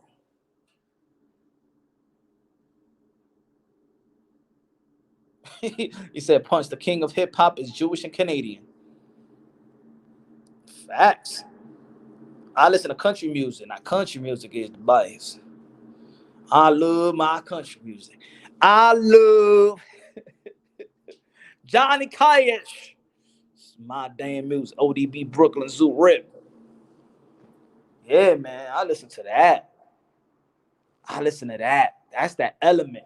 All this new rich element and all that. Nah, man. Good for y'all, but it's not real. It's fantasy. It's not real. Hip hop has been hijacked. But I don't blame it on the people that hijacked it. I blame it on the people that let it be hijacked. The griminess was the culture. Now it was some other ish. That's why I like artists that don't compromise. That's why Nas is always going to be he's the king. He's the king of hip hop. The God MC, Nas, nobody. Nas, the man, never compromise.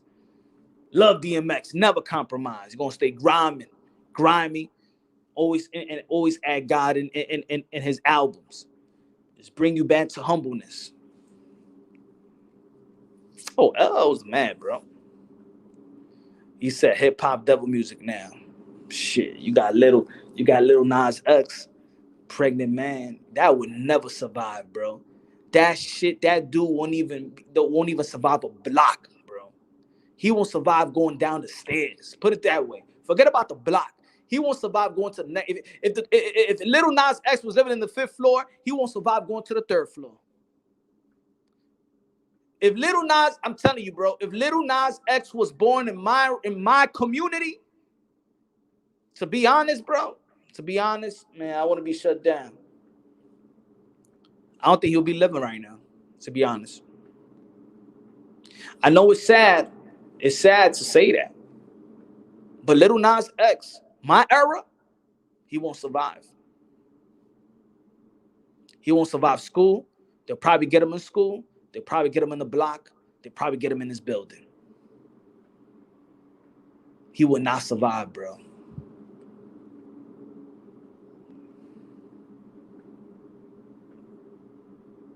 How did hip hop get hijacked? Can you explain?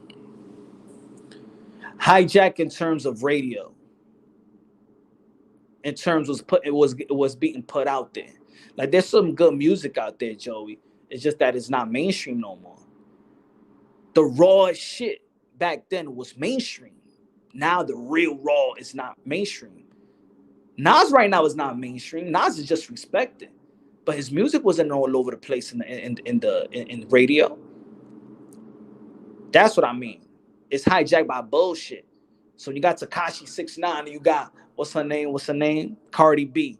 At one point, the leading women in hip hop is Cardi B, and the leading man in hip hop at one point, I'm just saying at one point, was Tekashi 6ix9ine. So you got the king and you got the queen, and these are the artists that's leading the way. So guess what? These are the people that's leading the culture. A whore and a snitch. A snitch and a whore.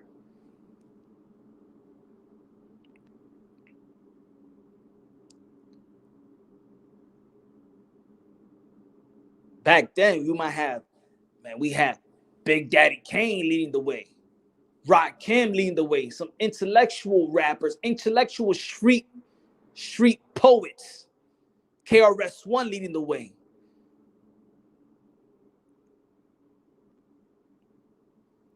Public Enemy leading the way. There was essence, there was teaching, there was, you know what I'm saying? They cared about what was said and they was listening, and then they're in the community as well.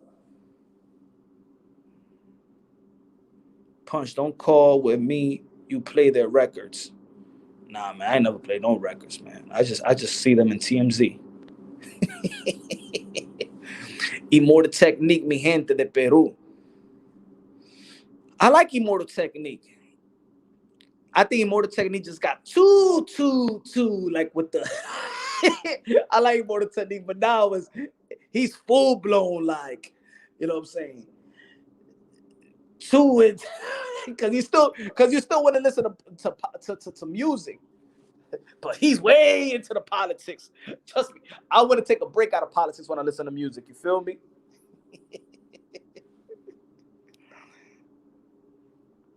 That's what you sit in front of the TV playing PlayStation all day. The hood is what you make it, bro. The hood, man. The hood is a cakewalk now. For people that's used to it, you know what I'm saying? Big L put it was a banger. Big L was the man in Harlem, man.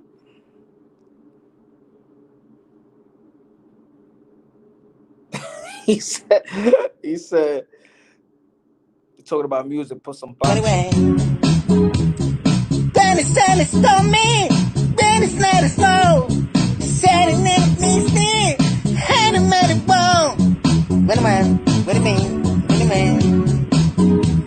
Screaming right out low.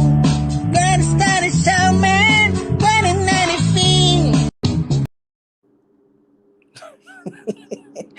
But I'll say this, man. I do think if American fighters start talking like they're just American, rooting for them, you're gonna get that type of support.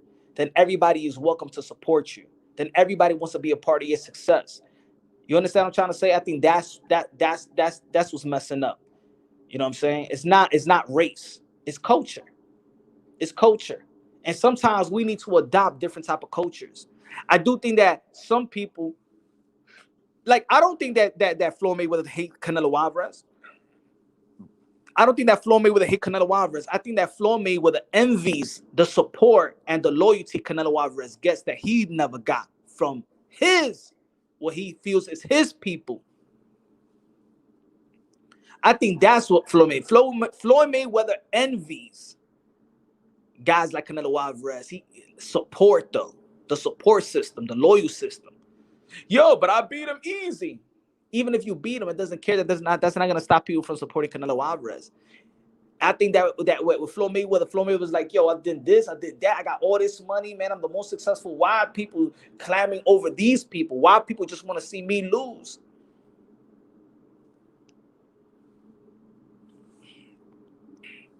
Ernesto Rodriguez. Gracias, mi hermano. Thank you very much, my friend. De lo mío, de lo mío, de lo mío. De lo mío, de lo mío, de lo mío, de lo mío, de lo mío, de lo mío, de lo mío. Gracias. Mayweather likes to be center of attention. I think Mayweather, I do think so too, Vic. I think that he want to be the center of attention because that's all he knows. Because once you leave that spotlight, the spotlight is the drug. The spotlight is the drug. That pop is the drug, man. The fans is the drug. It's hard to leave that.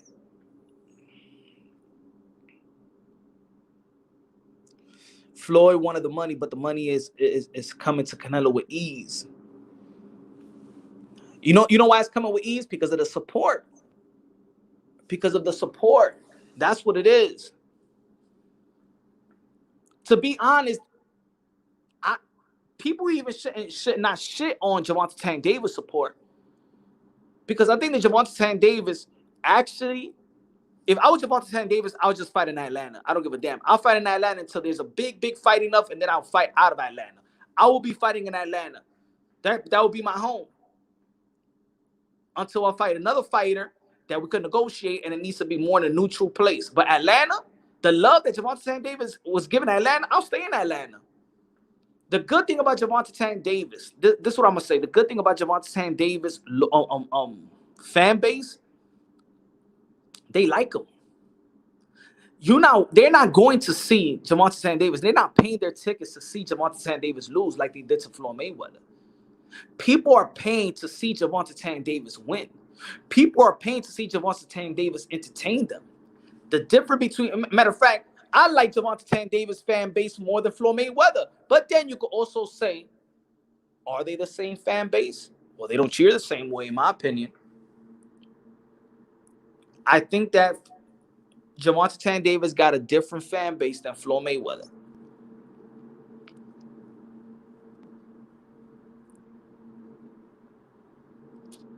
Think about this. Floyd Mayweather did not promote the fight with Mario Barrios. Floyd Mayweather wasn't really in the promotion. I even think that Floyd Mayweather is jealous of Gervonta Tank Davis.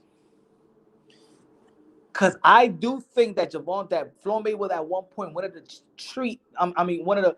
to teach Gervonta Tank Davis a lesson that you need me. You're not listening to me. Matter of fact, I'm not gonna promote you. I'm not gonna promote your fight. You're gonna see my power. Gervonta Tank Davis had 14,000 in Atlanta. Floyd Mayweather was not built up of Mario Barrios.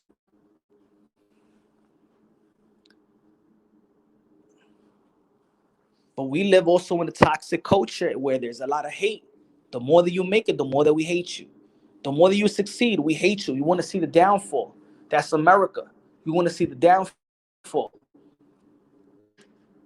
You want to see the downfall of Earl Spence. You want to see the downfall of Bud Crawford. You want to see the downfall of Teofimo Lopez. You want to see the downfall of Danny Garcia. You want to see the downfall. The American fan base is all fake.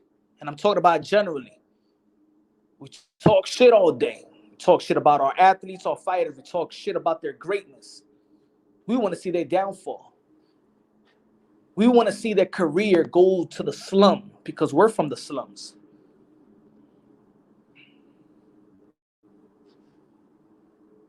I'm speaking in general too. If you listen to Gervonta, he said, I fight for Latinos, everyone, whoever in the interview, not just black fans, everyone but Floyd. Hey, look at this. You know who said the same thing? Jamel Charlo.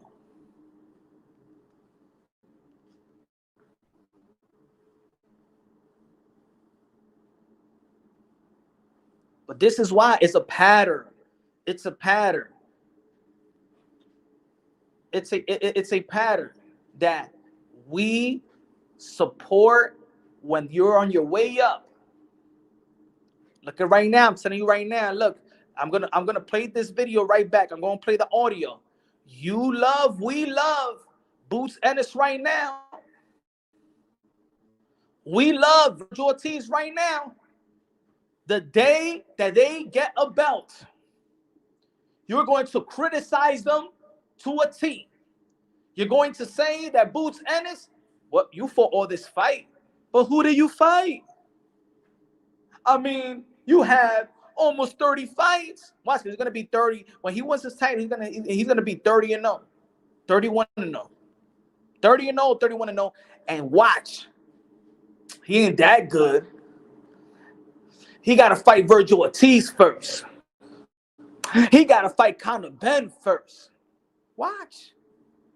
You're gonna critique him like he ain't earned nothing. Lopez in the building. What's good, man? Bilal, what's good, man?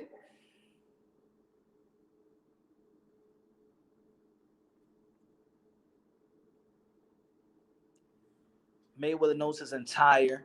Charlo looked smoked out with them AK-47 in the sauna. I was on that shim smoking that Frio. Joey over. Boxing has always been worldwide. I'm telling y'all folks, watch. We just got a toxic culture. It's not the race, it's the culture. How are we going to change that? That's my question. How are we going to change the culture of boxing? How are we going to change the culture of fans looking at our athletes? I never would have thought, even in the NBA, I would have never thought that people would shame Russell Westbrook triple-double. Oh, greatness, bro. I used to play ball. I'm like, yo, that was the hardest shit to do. To do that shit 2-3 straight seasons and average a triple-double. If you would have told me that when back then, back in the days, nobody would believe that Russell Westbrook would be doing this shit. You wouldn't believe it. You'd be thinking that, yeah, you lying. Get the hell out of here. Ain't nobody ever going to do what Oscar Robertson did. You crazy. And we seen greatness before our eyes, and we hate on it. He stab patent. He stab patent. That's what it is. He stab patent. That's what it is. No, he's great because he ain't fighting nobody. While other coaches are still respecting their, look, I'm gonna give you the reason why Khan and Brook is selling is because the UK people is supporting it. They're supporting its fighter. It don't matter what stage they are in their career, they're gonna support that shit.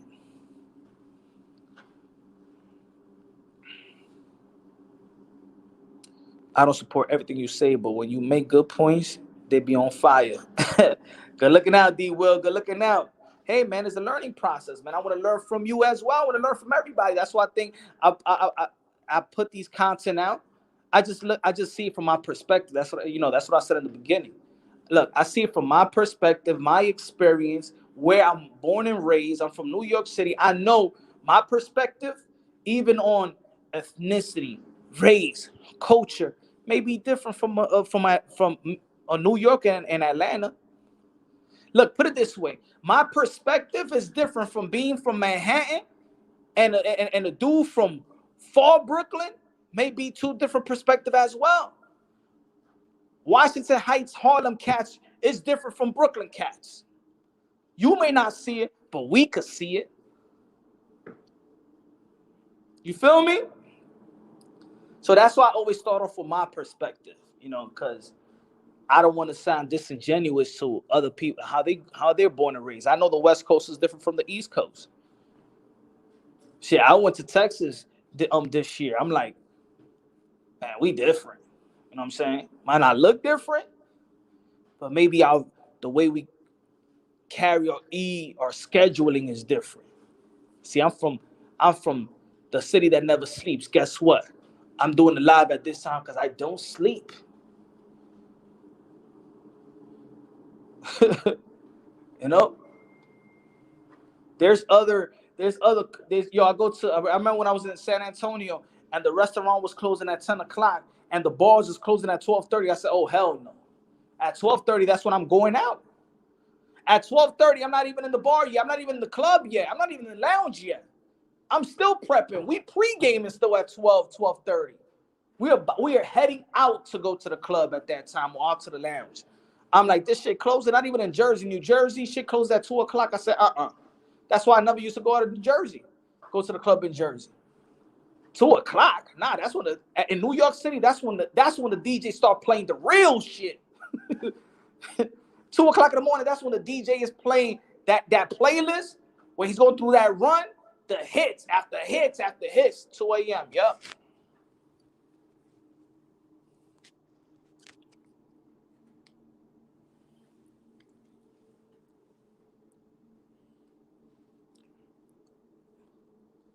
Real old Latinos from LA have a better taste for the Dodgers. Dodgers are faking out.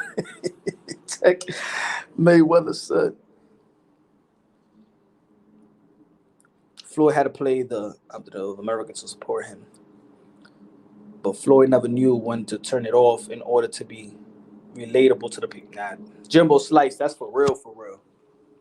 You right about that. He never turned it off. The good thing about Floyd, look. People forget, man. People forget. Some people know, but some people forget. Floyd, you know when the mass fans came out for Floyd? Dancing with the Stars. WWE. He touched on a whole different type of fan base. And a large fan base at that. Let me tell you, folks, WrestleMania is big in America. Very, very big. WWE is big. It has its own community. The WWE community is attached to the UFC community and always been attached a little bit to the boxing community. Let's not forget WrestleMania. Was it WrestleMania 2? Muhammad Ali? Mike Tyson? WWE resurrected the image of Mike Tyson. After he bit the ear, was suspended from boxing, and he went to the WWE, and the WWE gave him the open arms. The WWE helped Mike Tyson.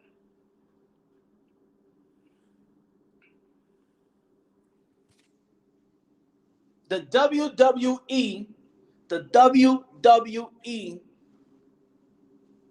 had their own. When boxing kicked out Mike Tyson, the WWE helped that man out.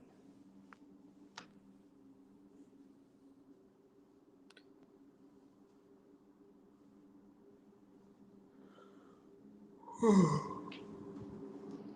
me see, what's this?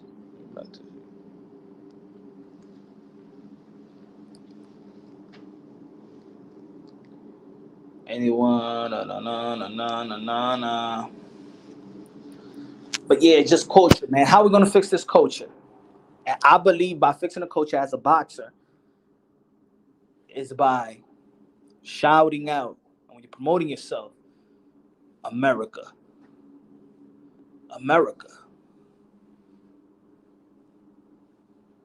You want to be the American champion. You want to be the people's champion, the American. When you want to be the people's champion, you go everywhere. You want the white fans, you want the Latinos, you want the blacks, you want every kind, the Asians. You want to be their fighter. Because when we're in the Olympics and Keyshawn Davis is fighting Andy Cruz, and I'm Latino myself, but guess what? Let's go, Keyshawn Davis. Let's bring that goal to America. Let's bring that goal to America. 1996, Floyd Mayweather. We was mad, not because he got played as a black man, because he got played as an American. Roy Jones Jr. We wasn't mad because he got played as a black man. He got played as an American. Oscar de la Hoya, when he won that gold, it wasn't a Latino thing. It was an American thing. Cassius Clay was an American thing. Well, for me, around that time, maybe for other people. We need to get back to that. And I think that's the solution.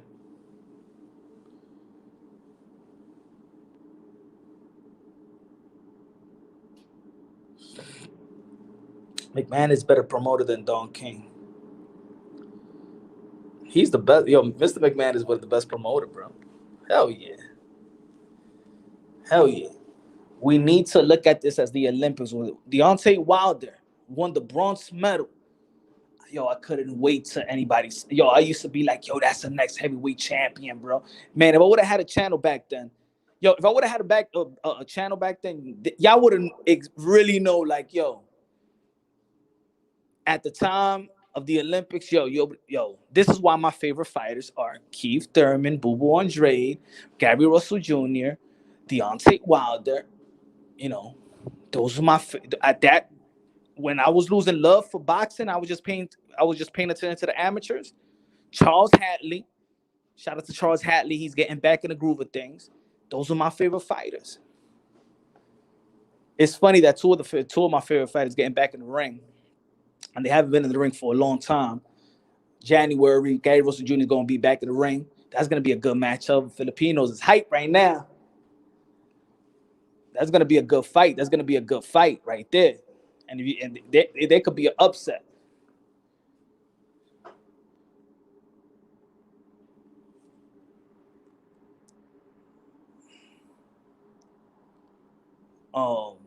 And Keith Thurman is back. Gary Russell is back. That's weird, but I'm glad they back. They back. We don't want to see where they at. But I think that's the thing. Is the culture, man.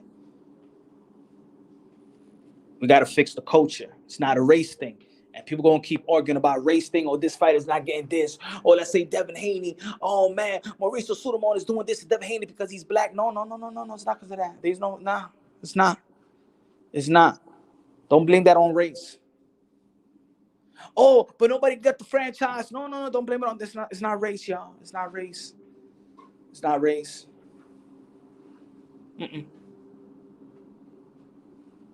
It's money and also what you allow them to do. It's what you allow them to do.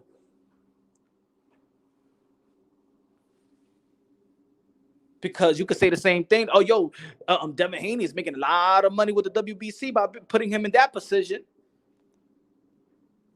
He's making a lot of money in that position. So if he's looking out for him as a brother, huh? Is he cheating him out of money? The public perception is all effed up, and this is why we argue that we hope that Devin Haney fights for his integrity. But who said that Devin Haney cares? He never fight Mauricio Sulaimon. He never calls him out face to face when they in the same place. Nobody calls him out. Ain't nobody calls the WBC when they go to the WBC convention. When you see the WBC convention, you see everybody, legends, every race there. WBC, they got no problems. They don't got no problem with the WBC. I'm gonna say it like this: what we need to stop doing is fighting for their integrity. They got to fight for their own integrity. Devin Haney, they got to fight for their own integrity. Whatever their integrity is for them, that's on them. We need to stop being the promoters. We need to stop being the promoters for free. That's what the YouTube community has become. Oh, let me go to this channel. I'm gonna say whatever I want. I'm gonna promote it this way and stuff like that. And then since a lot of us we got a new channel and things of that nature, and we get to meet boxers and trainers, we get gullible. Oh my God, they on our channel. Yo, they on our channel. And guess what we do? We so gullible, like bitches, like chicks. Yo, yeah, man, yeah. And then they'll tell you, hey, say this. Yeah, okay. I'm gonna say on my next live. Okay. That's why you see me go back and forth with that dude. Shout out to them. But I'm gonna let you know the truth. What I was telling him throughout almost for 2 years. What I've been saying, folks, to the Haneys. What I've been saying. Yo, what you gonna say about Mauricio Sulaimon? Yo, they playing y'all, man. Hey, yo, my brother, they playing y'all. Hey, yo, my man, but it's public perception. You heard what Mauricio Sulaimon said. What you gonna say? No, Punch. You don't like us. You hate us. Nah, man. Look what they're saying about y'all, man. They saying this guy's gonna be undisputed. So what's you? They watered down the belt. What are you talking about that? We got the Muhammad Ali belt. They watered down your belt. They watered down that belt, man. It's their organization. Y'all pay sanctioning fees too, man. File a grievance. No, look. I became the hater though, right? Nah. Got to the point now. I ain't gonna fight for y'all integrity, man. I know what it's all about. I know it's about money. Like I said, there's a business of boxing in the surface. There's a business of boxing behind the scenes. And what they're going to say in the surface, they're going to make you believe. They're going to make us believe it is what it. Oh, this person is scared. All the fighters. A lot of fighters do that. Oh, he don't want to fight me. He don't want to fight me. But behind the scenes, ain't nobody find no damn petition for y'all to fight each other. Ain't nobody put a contract with y'all name on it. Vice versa. That's why I was saying to the people, man, stop arguing about Earl Spence and Bud Crawford, because in the end of the day, all you got to ask is the right questions. Ask Bud Crawford or ask Earl Spence. Has there been a contract on the table that has Bud Crawford's name on it or Earl Spence's name on it? Vice versa. Has there? Yes or no? No. All right, everybody shut the fuck up. That's it. They got us going crazy because we're not asking the right questions. These fighters got the boxing community going crazy, fighting amongst each other because y'all not asking the right questions.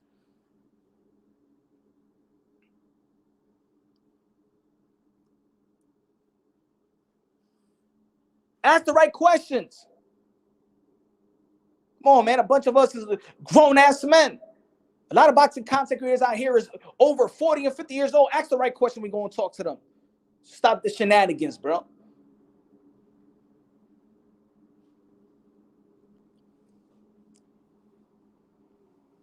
Yo, he don't want to fight. Oh, yeah? He don't want to fight? Did y'all petition for the fight? Did your promoter petition for this fight? Y'all send him a term? I mean, a lot of people is talking about, is arguing about 60-40. Can you tell me what the 60% is? Can you tell me what the 40% is? Can you tell me what's the number? No? Nothing? Why the hell are people arguing about percentage when there's no money on the table?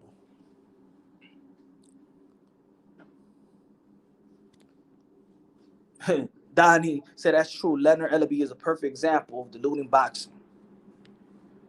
I'm tired of arguing about Earl and Bud and Devin and Cambosos. Facts. Facts. You know why? Because I'm gonna take. This is what I was saying in one of the videos about the life of a boxing content creator. Let's be real, man.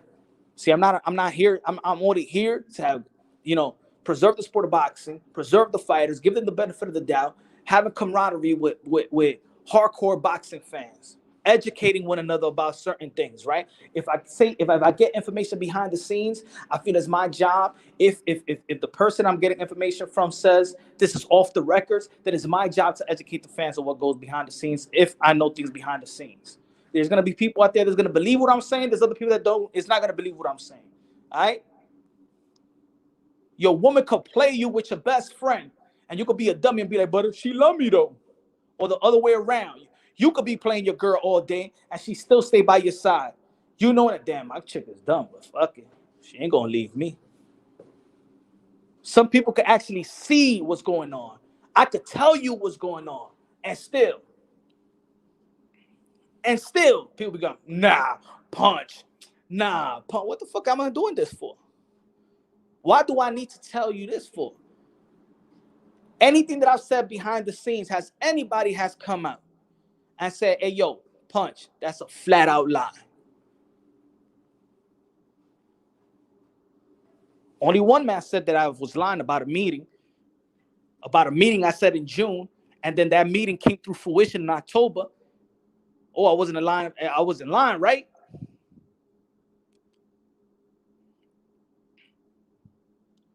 Respect, just, hey, people, subscribers, and people in the chat gotta respect the boxing content creators as well. That's gonna go out there and try to get you. Just not gonna sit on their asses. They're just not gonna go live, spin video, and just to capitalize just for themselves. I'm doing it for boxing. I'm doing this for the boxing community. Some people already got it. They're not doing it for boxing anymore. They're doing it for themselves. That's the difference between Punch Drunk Boxing and other boxing content creators. But do your thing. A hustle is your hustle, right? I'm not blaming anything on nobody. Do your thing, but I'm just telling y'all folks. There's people that do it genuinely for the sport of boxing, and then there's other people that has grown to just let it be about themselves.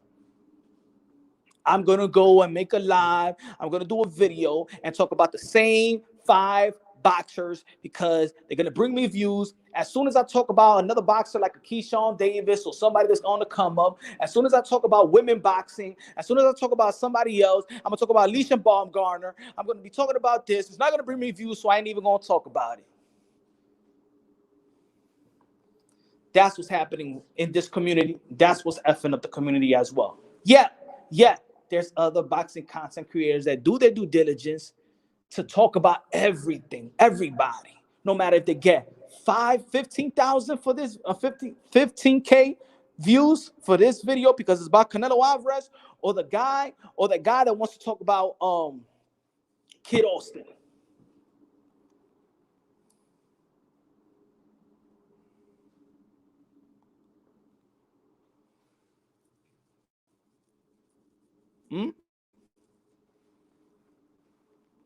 I'm tired of talking about Bud and Spence, but when I'm talking about it, I'm letting the people know y'all got to see the whole different way now.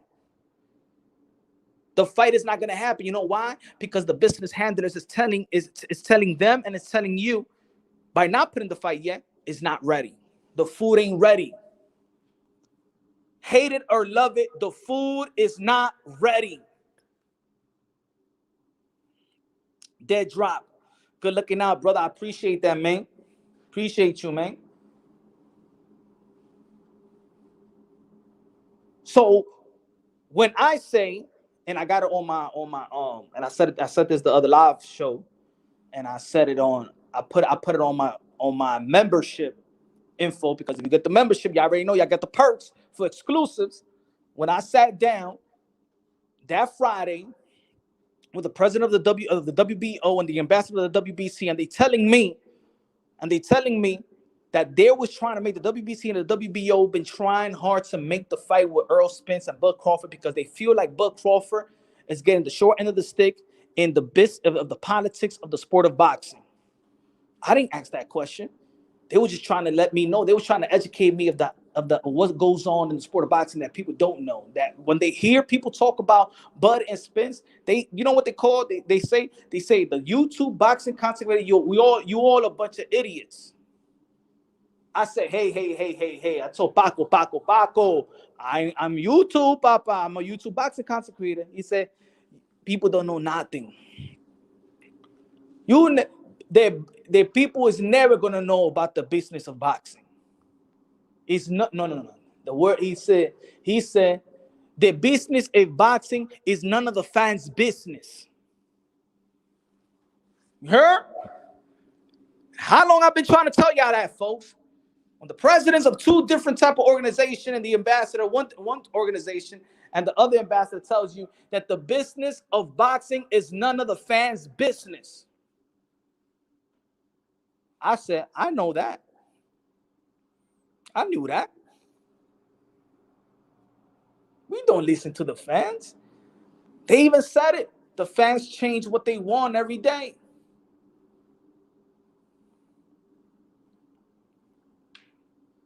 They said Devin Haney is very happy. And if he wasn't happy, he'll let go. He'll leave. Devin Haney, we have Devin Haney to market the WBC.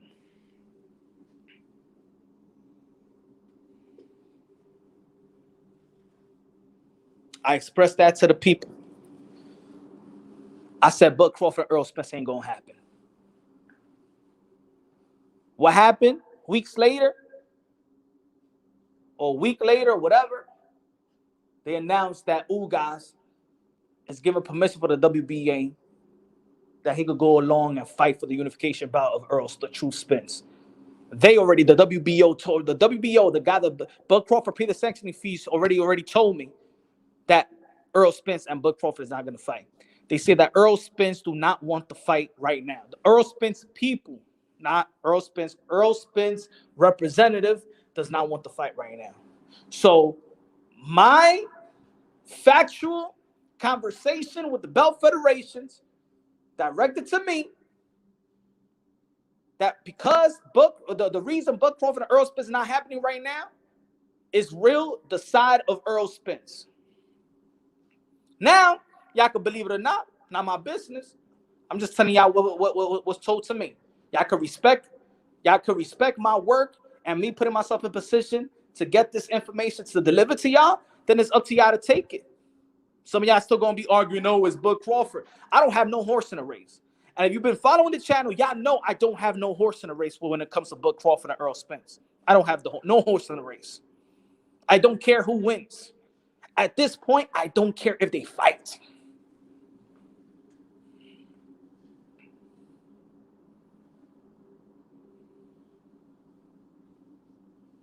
Now put it this way.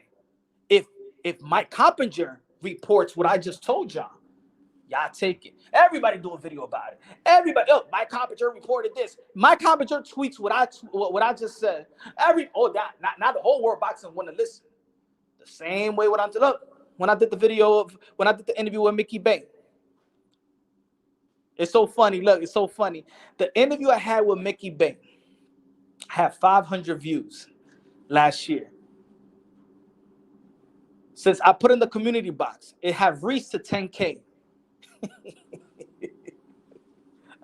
Motherfuckers, y'all ain't want to listen to that shit before? Huh? I'm telling y'all, folks, that video was on 500. 6 days later, shit is in 10K. Interview I did last year. Respect the work, folks. Respect your boy Punch, man. Respect Mr. Moonshine.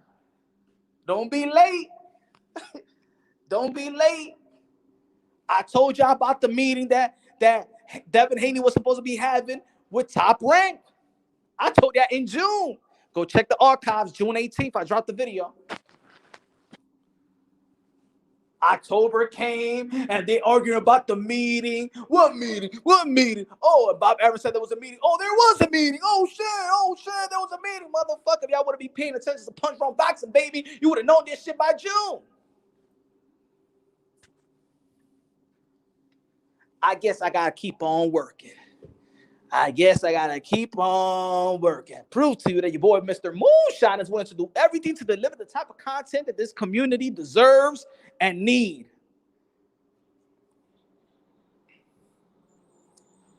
Don't worry, you're gonna see. And this year, oh yeah, this year when I'm on the building, people gonna be all right. That's Punch, man. He's a little crazy, but you gotta watch what you say. He's gonna deliver the people. He's gonna deliver to the people the way it's supposed to be. These guys don't hate me. The Haneys don't hate me. You want me to tell you the truth? They don't hate me. They just know that I know things they wish I didn't know. They don't hate me, man. They just know that any information, I'm gully enough to get the information.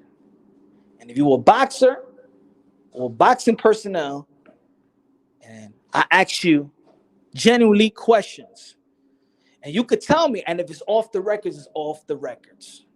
But if you tell me and you act like I'm a dummy so I could deliver a type of message that you know is false, I'm going to ask the right people.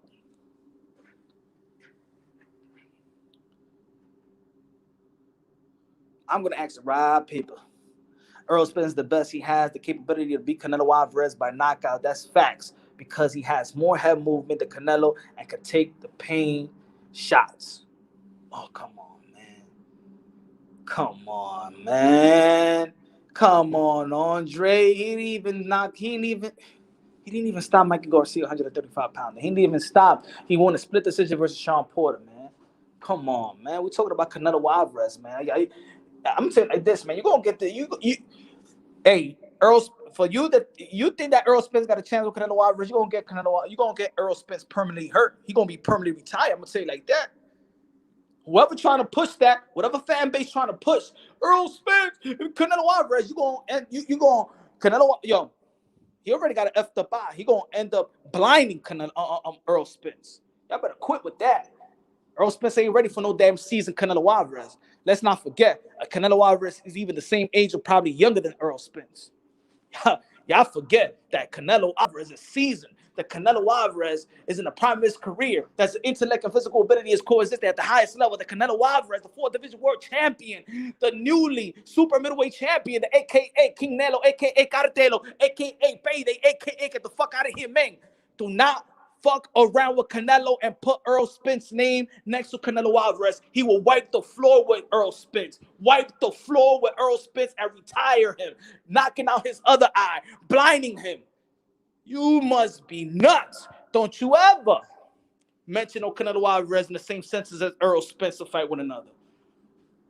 Not now. If Earl Spence was seasoned and fighting the top competition at a regular basis, last time he fought was when? You think Ugas is a good preparation for Canelo Alvarez? Oh, man, y'all. Oh, man. Oh, man. Don't make me preach. Rap Star Boxing Knowledge in the building. Everybody subscribe to Rap Star Boxing Knowledge. The voice of the UK, the voice of England. UK. Bruv. Mayweather didn't beat Canelo easy at catchweight. Canelo retired Spence if they fight at 168. Man, Canelo Alvarez will blind the other eye. He will F up the other eye. Canelo Alvarez, Earl Spence. Canelo Alvarez will retire Earl Spence in 5 rounds. This ain't even talking itch. Canelo Alvarez is a different animal. Canelo Alvarez is in the gym when he's not contractual to fight. Earl Spence gets in the gym when he's close to getting a fight and contracted with a fight. Canelo Alvarez lived the sport of boxing. Earl Spence fights when he's contractual to fight. It's a different mindset when it comes to Canelo Alvarez and Earl the True Spence or a lot of fighters in the sport of boxing. When's the last time you see Canelo Alvarez with a gut? When's the last time Canelo Alvarez was 40 pounds? 40 pounds. Let me see. He's fighting 100. When's the last time Canelo Alvarez was 200 pounds? Walking around 200 pounds. Un gordo ahí. Come on, man. Don't let you being a fan of somebody fog your mindset. Don't let it happen. Don't let you being a fan of somebody really say things like that. That's like me, Canelo Alvarez. Yo, Canelo Alvarez, y'all. I think he'll go out there and fuck up Tyson Fury. He's going to go out there, man. He got more skills than Deontay Wilder. I think he'll fuck up Deontay Wilder. Guanta esto aquí. Boom. Here's that right hand. You know, a whole different weight class, buddy.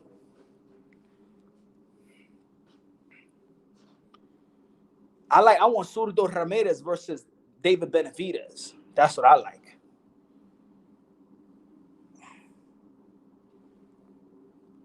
What people saying now? There's people, oh, he's with Blu-ray. Blu-ray ain't gonna do nothing.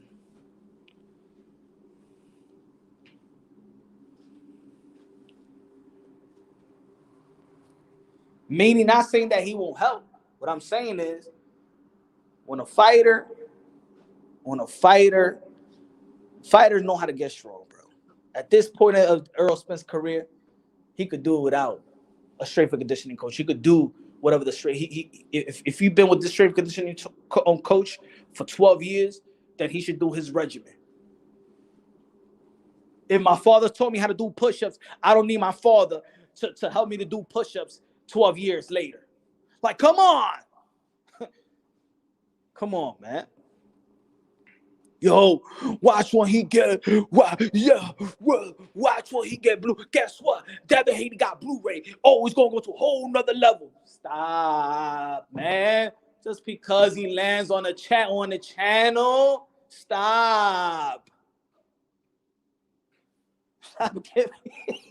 Stop putting man pressure on these folks, man. Shout out to Blu-ray. Shout out to Coach Wade. Shout out to all the strength and conditioning coach. I want them to get their job so they can get their money too.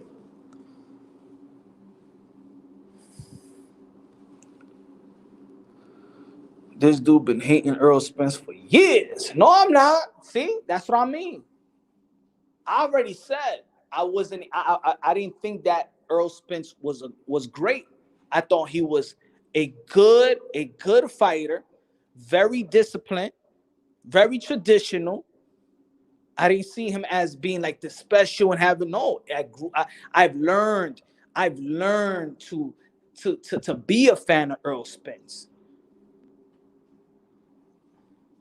but I'm not hating on Earl Spence. I was just more of a fan of Keith from Tom Thurman. So if I say Keith Thurman is gonna beat Earl Spence, that means I'm hating on Keith Thurman on Earl Spence.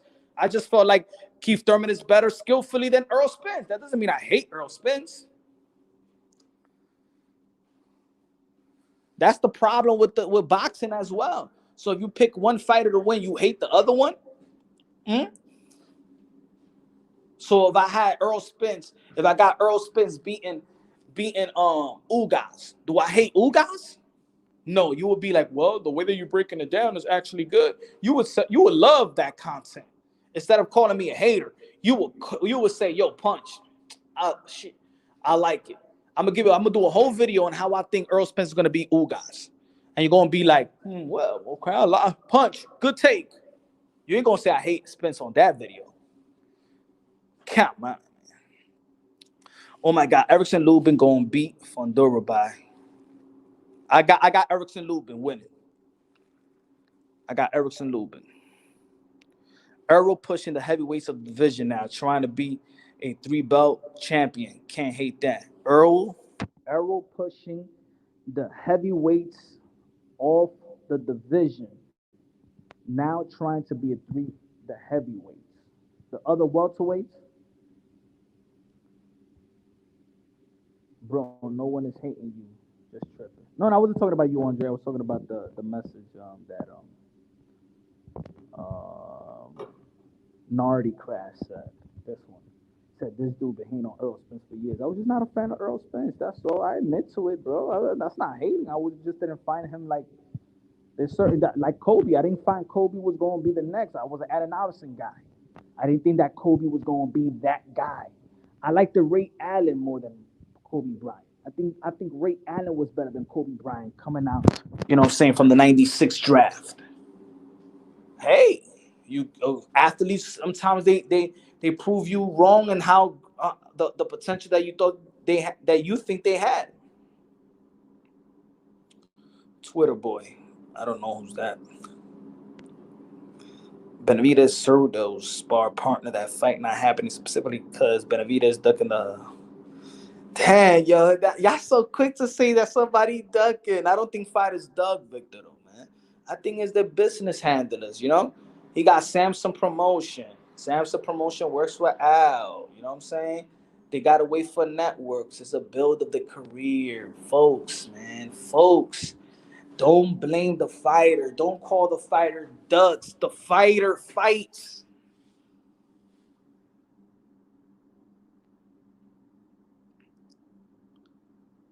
Okay, I'm gonna give you an example. You want to fight a kid. You in school. You want to fight a kid. He's outside. He's calling you out. You better come downstairs. Your mother tells you, "Tú no vas para abajo, oíste. Tú te quedas en la casa." And your father be like, "Tú no vas a bajar. You stay there. Go do your fucking homework and stop paying attention to what goes outside." All right? I didn't raise you that way. You do your homework first. Okay? You're not going outside. You're going to do your homework. And then everybody going to be like, "You ducking. Come outside. You ducking." But your parents telling you, "Hey, you're not going outside. Do your homework. Do your homework. Go eat dinner. Take a shower. Go to sleep. So you can wake up in school in the morning." Right? Same shit in boxing. These fighters want to fight, but they got to go through promoters, matchmakers. Everybody gets paid, bro. Everybody gets paid. Do you know how much money is invested in these fighters by the time they fight in these championship fights? They're not going to dictate about what the fans want to see. They're going to dictate about how much money they invested on the fighter. You understand? They're not going to dictate their moves by what the fans want. They're going to dictate their next move by how much money they have invested towards that fighter.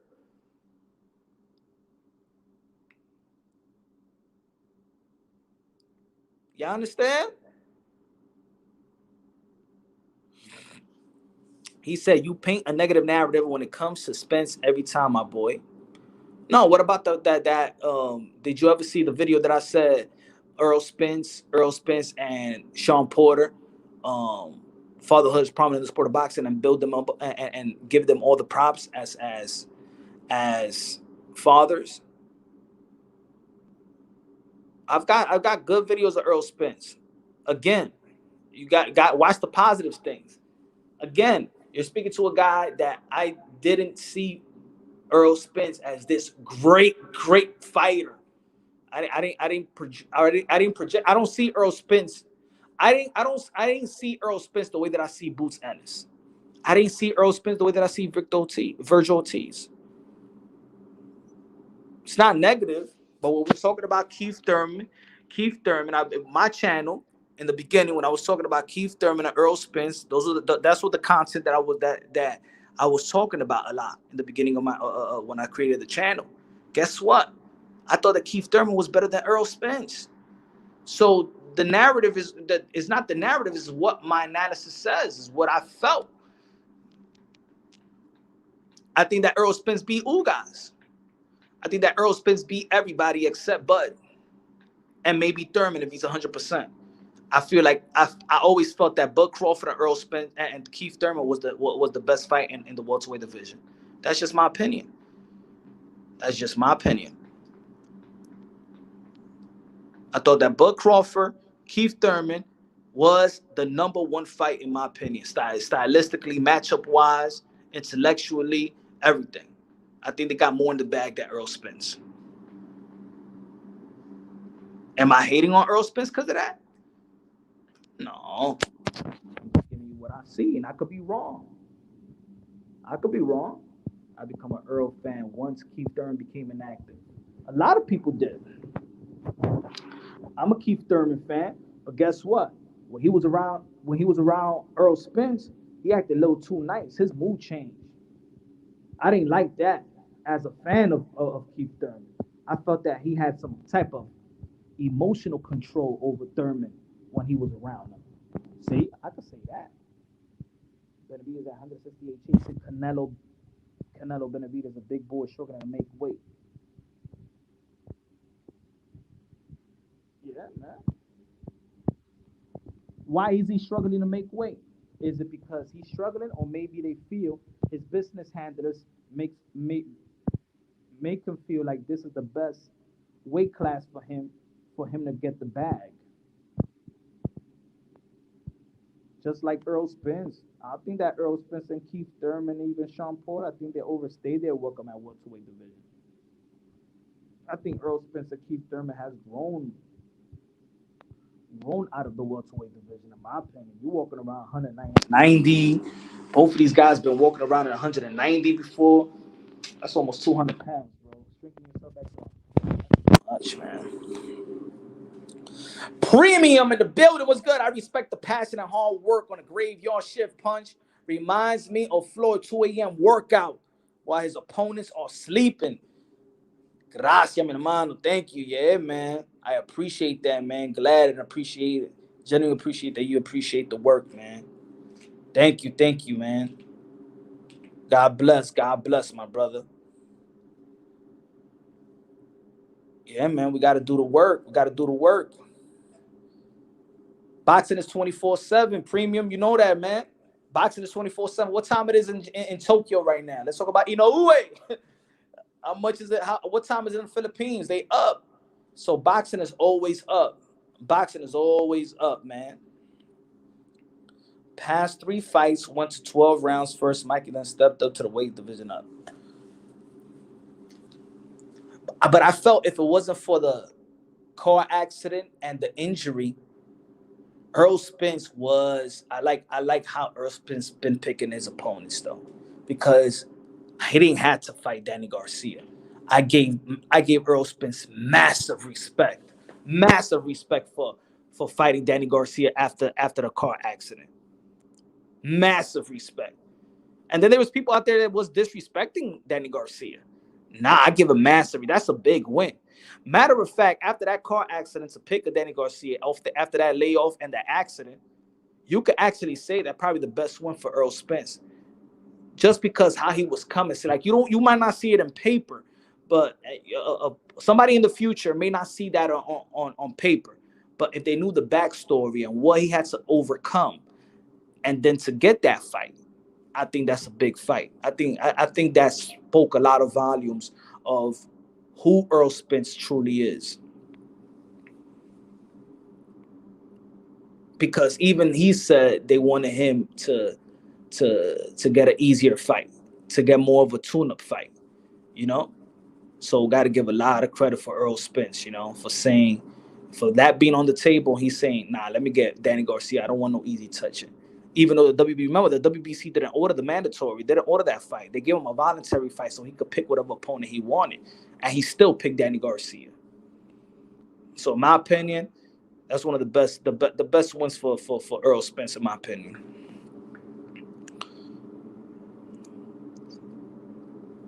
See, we're a culture that's always trying to diss.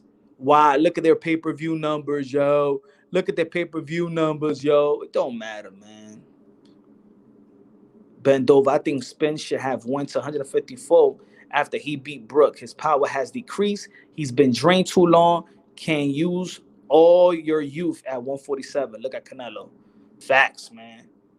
Facts, Ben. Yeah, man, I'm still cooking, Danny.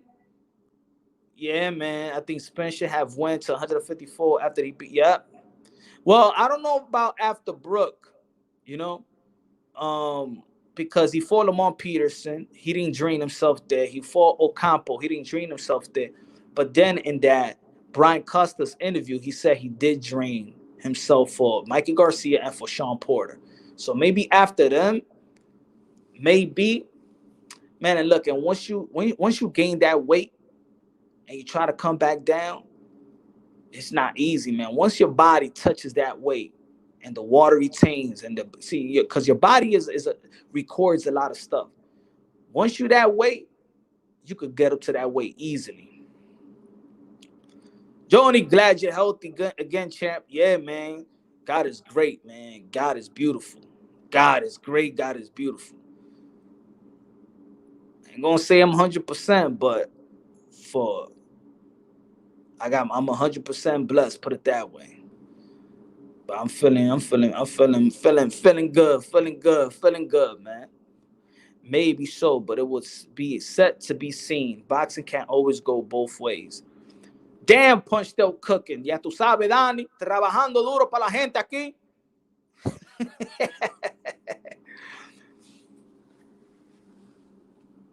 But again, back to the question, the thing that I feel that the culture would change if fighters start showing love to appreciating that they're an American fighter, an American champion, an American, just pumped American, so the whole America will support you at all times. You gotta put in work. You gotta let yourself be seen. See, Floyd Mayweather, he let himself be seen. When he's not fighting, he's doing something else. He's going out to basketball games. He's mingling with the celebrities. He's being out there. It was a lifestyle it was promotional wise and fighting. Floyd Mayweather, it was a lifestyle. It was a lifestyle. Canelo Alvarez is a lifestyle. Oscar De La Hoya was a lifestyle. Sugar Ray Leonard was a lifestyle. Even Mike Tyson at one point was a lifestyle. You got to live this. You got to live to be the champion of the world. You got to live it. Promotional-wise and fighting-wise and preparation-wise. You got to live it. People hated him and wanted him to lose. They didn't tune in to cheer. Yep. What do you think was the upset of the year and the robbery of the year? Damn. The upset of the year for me was Usyk and Anthony Joshua. Even though that I feel like Alexander Usyk has more skills than Anthony Joshua, I just thought that it was too much, looking at his past heavyweight bouts. I believe it was Washington and Chisora. I said, nah. But I think that was one of the biggest upsets. Kambosa Tio. I didn't say it was an upset because it was an upset, but I know a lot about Kambosa. And I've been saying it since day one. It was not going to be easy at all. I said it was not going to be easy. But you could put that as an upset too. you know, generally speaking. But for me, I think it's Anthony Joshua and Alexander Usyk. TO2. Yeah. Big upset was Kambosos to beat TO2. Yeah. That was a huge upset. I think for a lot of people, that was a huge upset. I think a lot of people didn't give. I think more people gave Alexander Usyk a chance than they gave Kambosos a chance to beat Tio. Do you think there is any way Terrence can't ever surpass Floyd? Pick the road he has to take for that to happen, if even possible. I think yes, only if he fights more. I think that. Well, how many wins does that drop? How many wins does Bud Crawford got? Like 40 already, right? Or close to 40. I think he got 40 or close to 40. I think that he could be better than he could. It's just that it's taken a while. You know what I'm saying? He had too many MVP. He had like this little run that Bud Crawford had, just fighting guys. But he's a fresh 34. You could say that he's 34 years old, but he's really like, you could say that Bud Crawford is like 27, the way that he trains and keep himself in shape.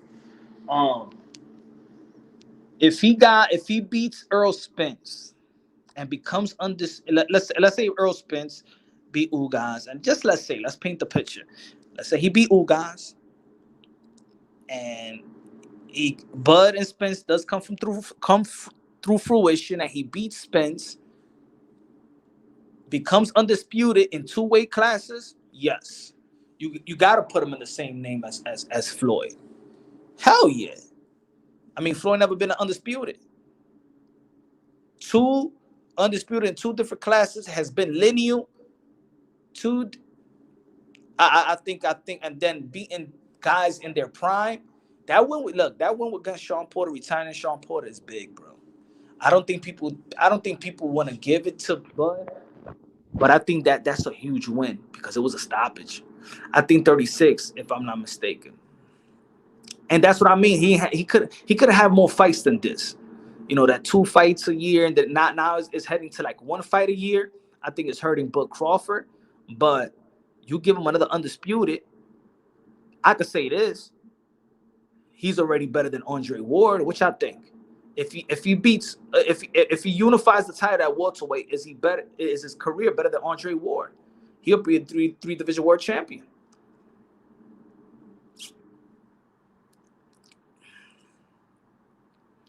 Yeah, but Floyd resume is on another level. Yeah, it's on another level. But he has legendary names on it. That's why, man. And look, the more that Canelo wins, the bigger that win was for Mayweather. The more that Canelo wins, the bigger that win Mayweather had. And that's what it is. Because sometimes you inherit the resume. You inherit other people's greatness. So the greater that Canelo Alvarez is, you always going to look back and say, okay, Canelo Alvarez is great. Damn, he only got 1 loss against who? Floyd Mayweather. Damn. So Floyd Mayweather, see, we know this as a present time, but you know that boxing has a very is a historic sport where, like, in 50 years, just like we look at guys like Sugar Ray Leonard, and like we talk about Muhammad Ali, like if they were just here, like if they were just fighting like 10 years ago, we still talk about Muhammad Ali. We still talk about Thomas Hearns and Hagler, and we always talk about the golden years, right? In 50 years, Canelo Alvarez is all set, or like 30 years. Let's say 30 years. Not even that. That's too much. 50 years. But let's say 30 years. Whole 2 generations has passed, and they're talking about boxing, and they talk about Canelo Alvarez. Let's say Canelo Alvarez did not lose no more, and let's say he beats Makabu, become 5 division world champion, right? Retires. We talk about how great Canelo Alvarez is, and we go and look back into his record, and people going to look at boxing record, and they're going to be like, damn, he lost to Floyd Mayweather, damn. And if you ain't know too much about Floyd Mayweather, you'd be like, damn, Floyd Mayweather must have been good. Floyd Mayweather must have been a great fighter. Did you see Benavidez is fighting Lemieux? Yeah. Yeah, I mean, again, let's not forget also that David Benavidez is what, 24, 25 years old. Like, he's young too. Like, because think about it, even I do this most of the time. When we talk about young fighters, we be like, it just he look old. But when we talk about young fighters, we always say, T.O., Devin Haney, Ryan Garcia, Shakur Stevenson, and all these guys. And we forget that David Benavidez is part of that young crew. But he looks so old, you know what I'm saying, that we don't consider him part of the young generation in which he is. Just Corrales de la Hoya and Canelo, one takes him on his own stool. Danny, you can't blame Mayweather through, man. Boxers was chasing greatness during Floyd's time. Now they chasing Canelo checks waiting. Yeah.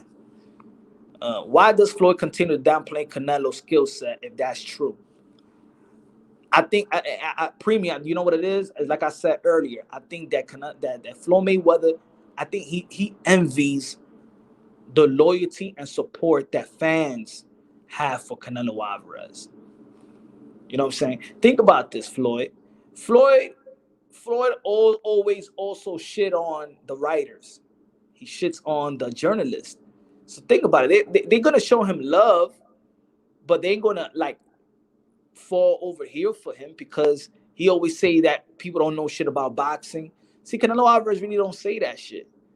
Even Manny Pacquiao, when I went to the Ugas fight and I put the video up, and he says, "Thank you to the media because you make us a big star, and thank you, and you were part of us, and we help each other out." He says that shit. I mean, I don't know. I think there's some enviness there. I don't know if there's jealousy, but I think there's enviness, and then that enviness could breed to hate. You know, why are all these people's climbing over Canelo Alvarez if I'm the one that beat him? He can't understand that. You know, that's why I'm trying to figure out how Terrence can do it. I feel like he needs huge names for these critics to ever put him above Floyd. He needs maybe Charlo Spence and his Virgil, but I don't know. It's hard. Nah. He needs Thurman and Spence. You see?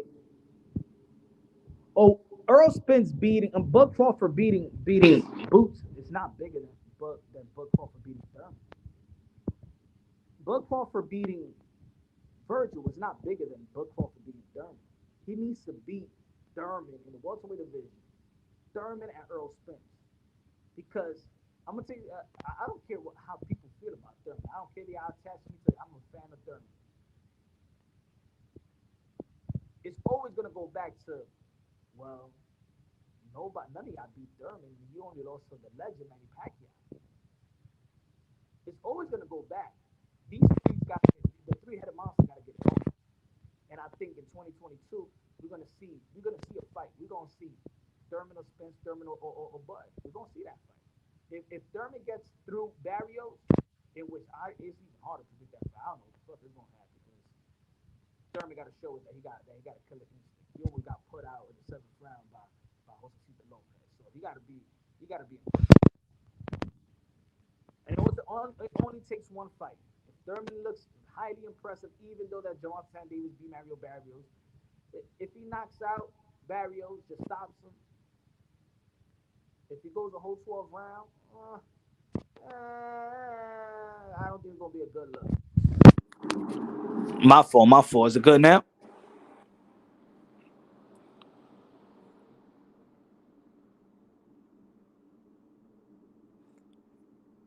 Many fighters didn't get praised till later on. Hagler, B-Hop, just to name a few.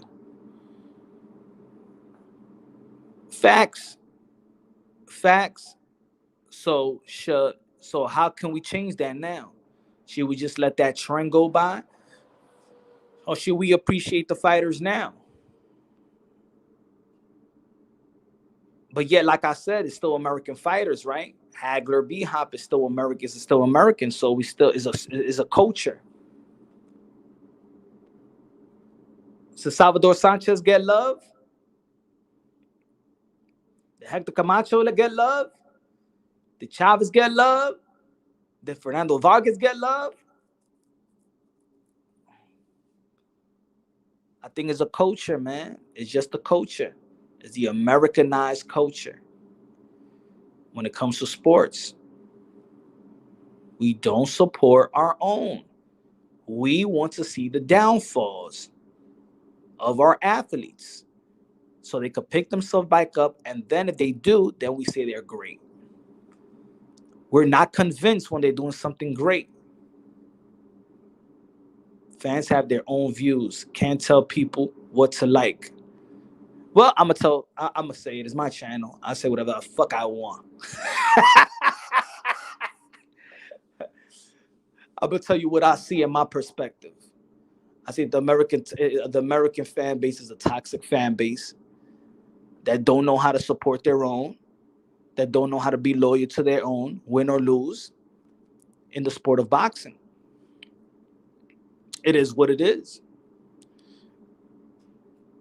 Canelo did get love.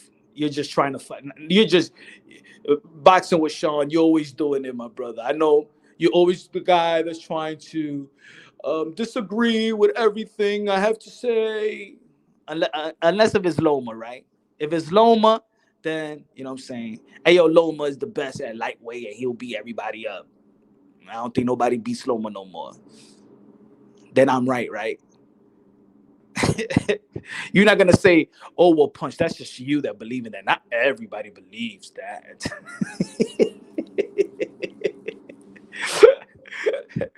Stop, man. This community is, you guys. Sometimes it's not always cool to always trying to go out there and disagree with the guys and stuff like that to make your voice be heard. But I'd be like, "Whoa, interesting, interesting." Canelo's been heavily supported. Canelo has been heavily supported. Um,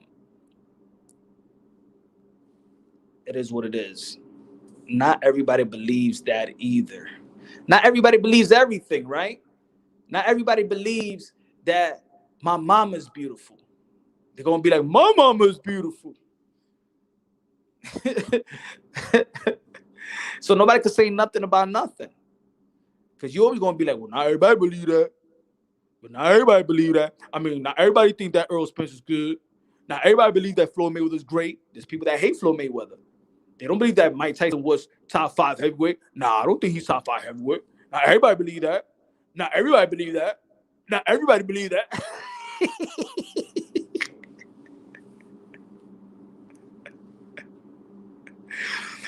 Oh, man. That's what these young fighters do. That's why they can't take criticism. Exactly. Yeah. Yo, put it this way: they hate their personalities or their accomplishments, and yeah, they sometimes they get their own momentum. Chavez Jr. had been a joke in Mexico and the U.S. He just had the last name though at the first fights. True, but when he was winning, it was interesting, right? When he was winning, it was interesting. You know why? And why does a guy like, I never wanted to see Chavez Jr. be his dad. Like, I see, I'm a fan that I don't want to see the next fighter be like the last fighter. I like the evolution. I like to see something different. I don't want to see the next Floyd Mayweather. I don't want to see the next Oscar De La Hoya. I don't want to see the next Mike Tyson. I'm that type of fan. I don't want to see the next Canelo. No. I want to see the new Boots, the new Virgil. I want to see these names be their own fighter. You can never be the next this in boxing. There is no next Jack Johnson. There is no next Muhammad Ali. So people need to stop with the analysis. People need to stop going, well, the fighters wasn't like this, like it was in the past and shit like that. Because the past was the past. We're never going to go back to 15 rounds. We're never going to go back to the glove sizes. We're never going to go to 25, unlimited 40-something rounds like that. We're not going to go to those places. So you have to start embracing and acknowledging shit for what it is today, or you never gonna love boxing, or you're gonna be that old dude. Well, back in my day, back when Sugar Ray Leonard, now that was boxing. Now that was boxing. So fuck it, don't see boxing today then. Boxing is so good, we have the luxury to go watch and go to YouTube or ESPN Classic or whatever.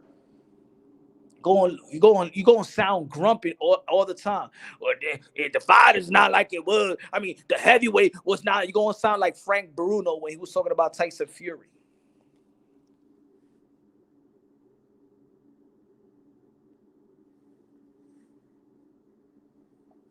Tyson Fury would never be good in my day. They'll eat him alive. They'll eat him for breakfast, lunch, and dinner. Man, Tyson Fury will whoop your ass, Frank Bruno. How about that?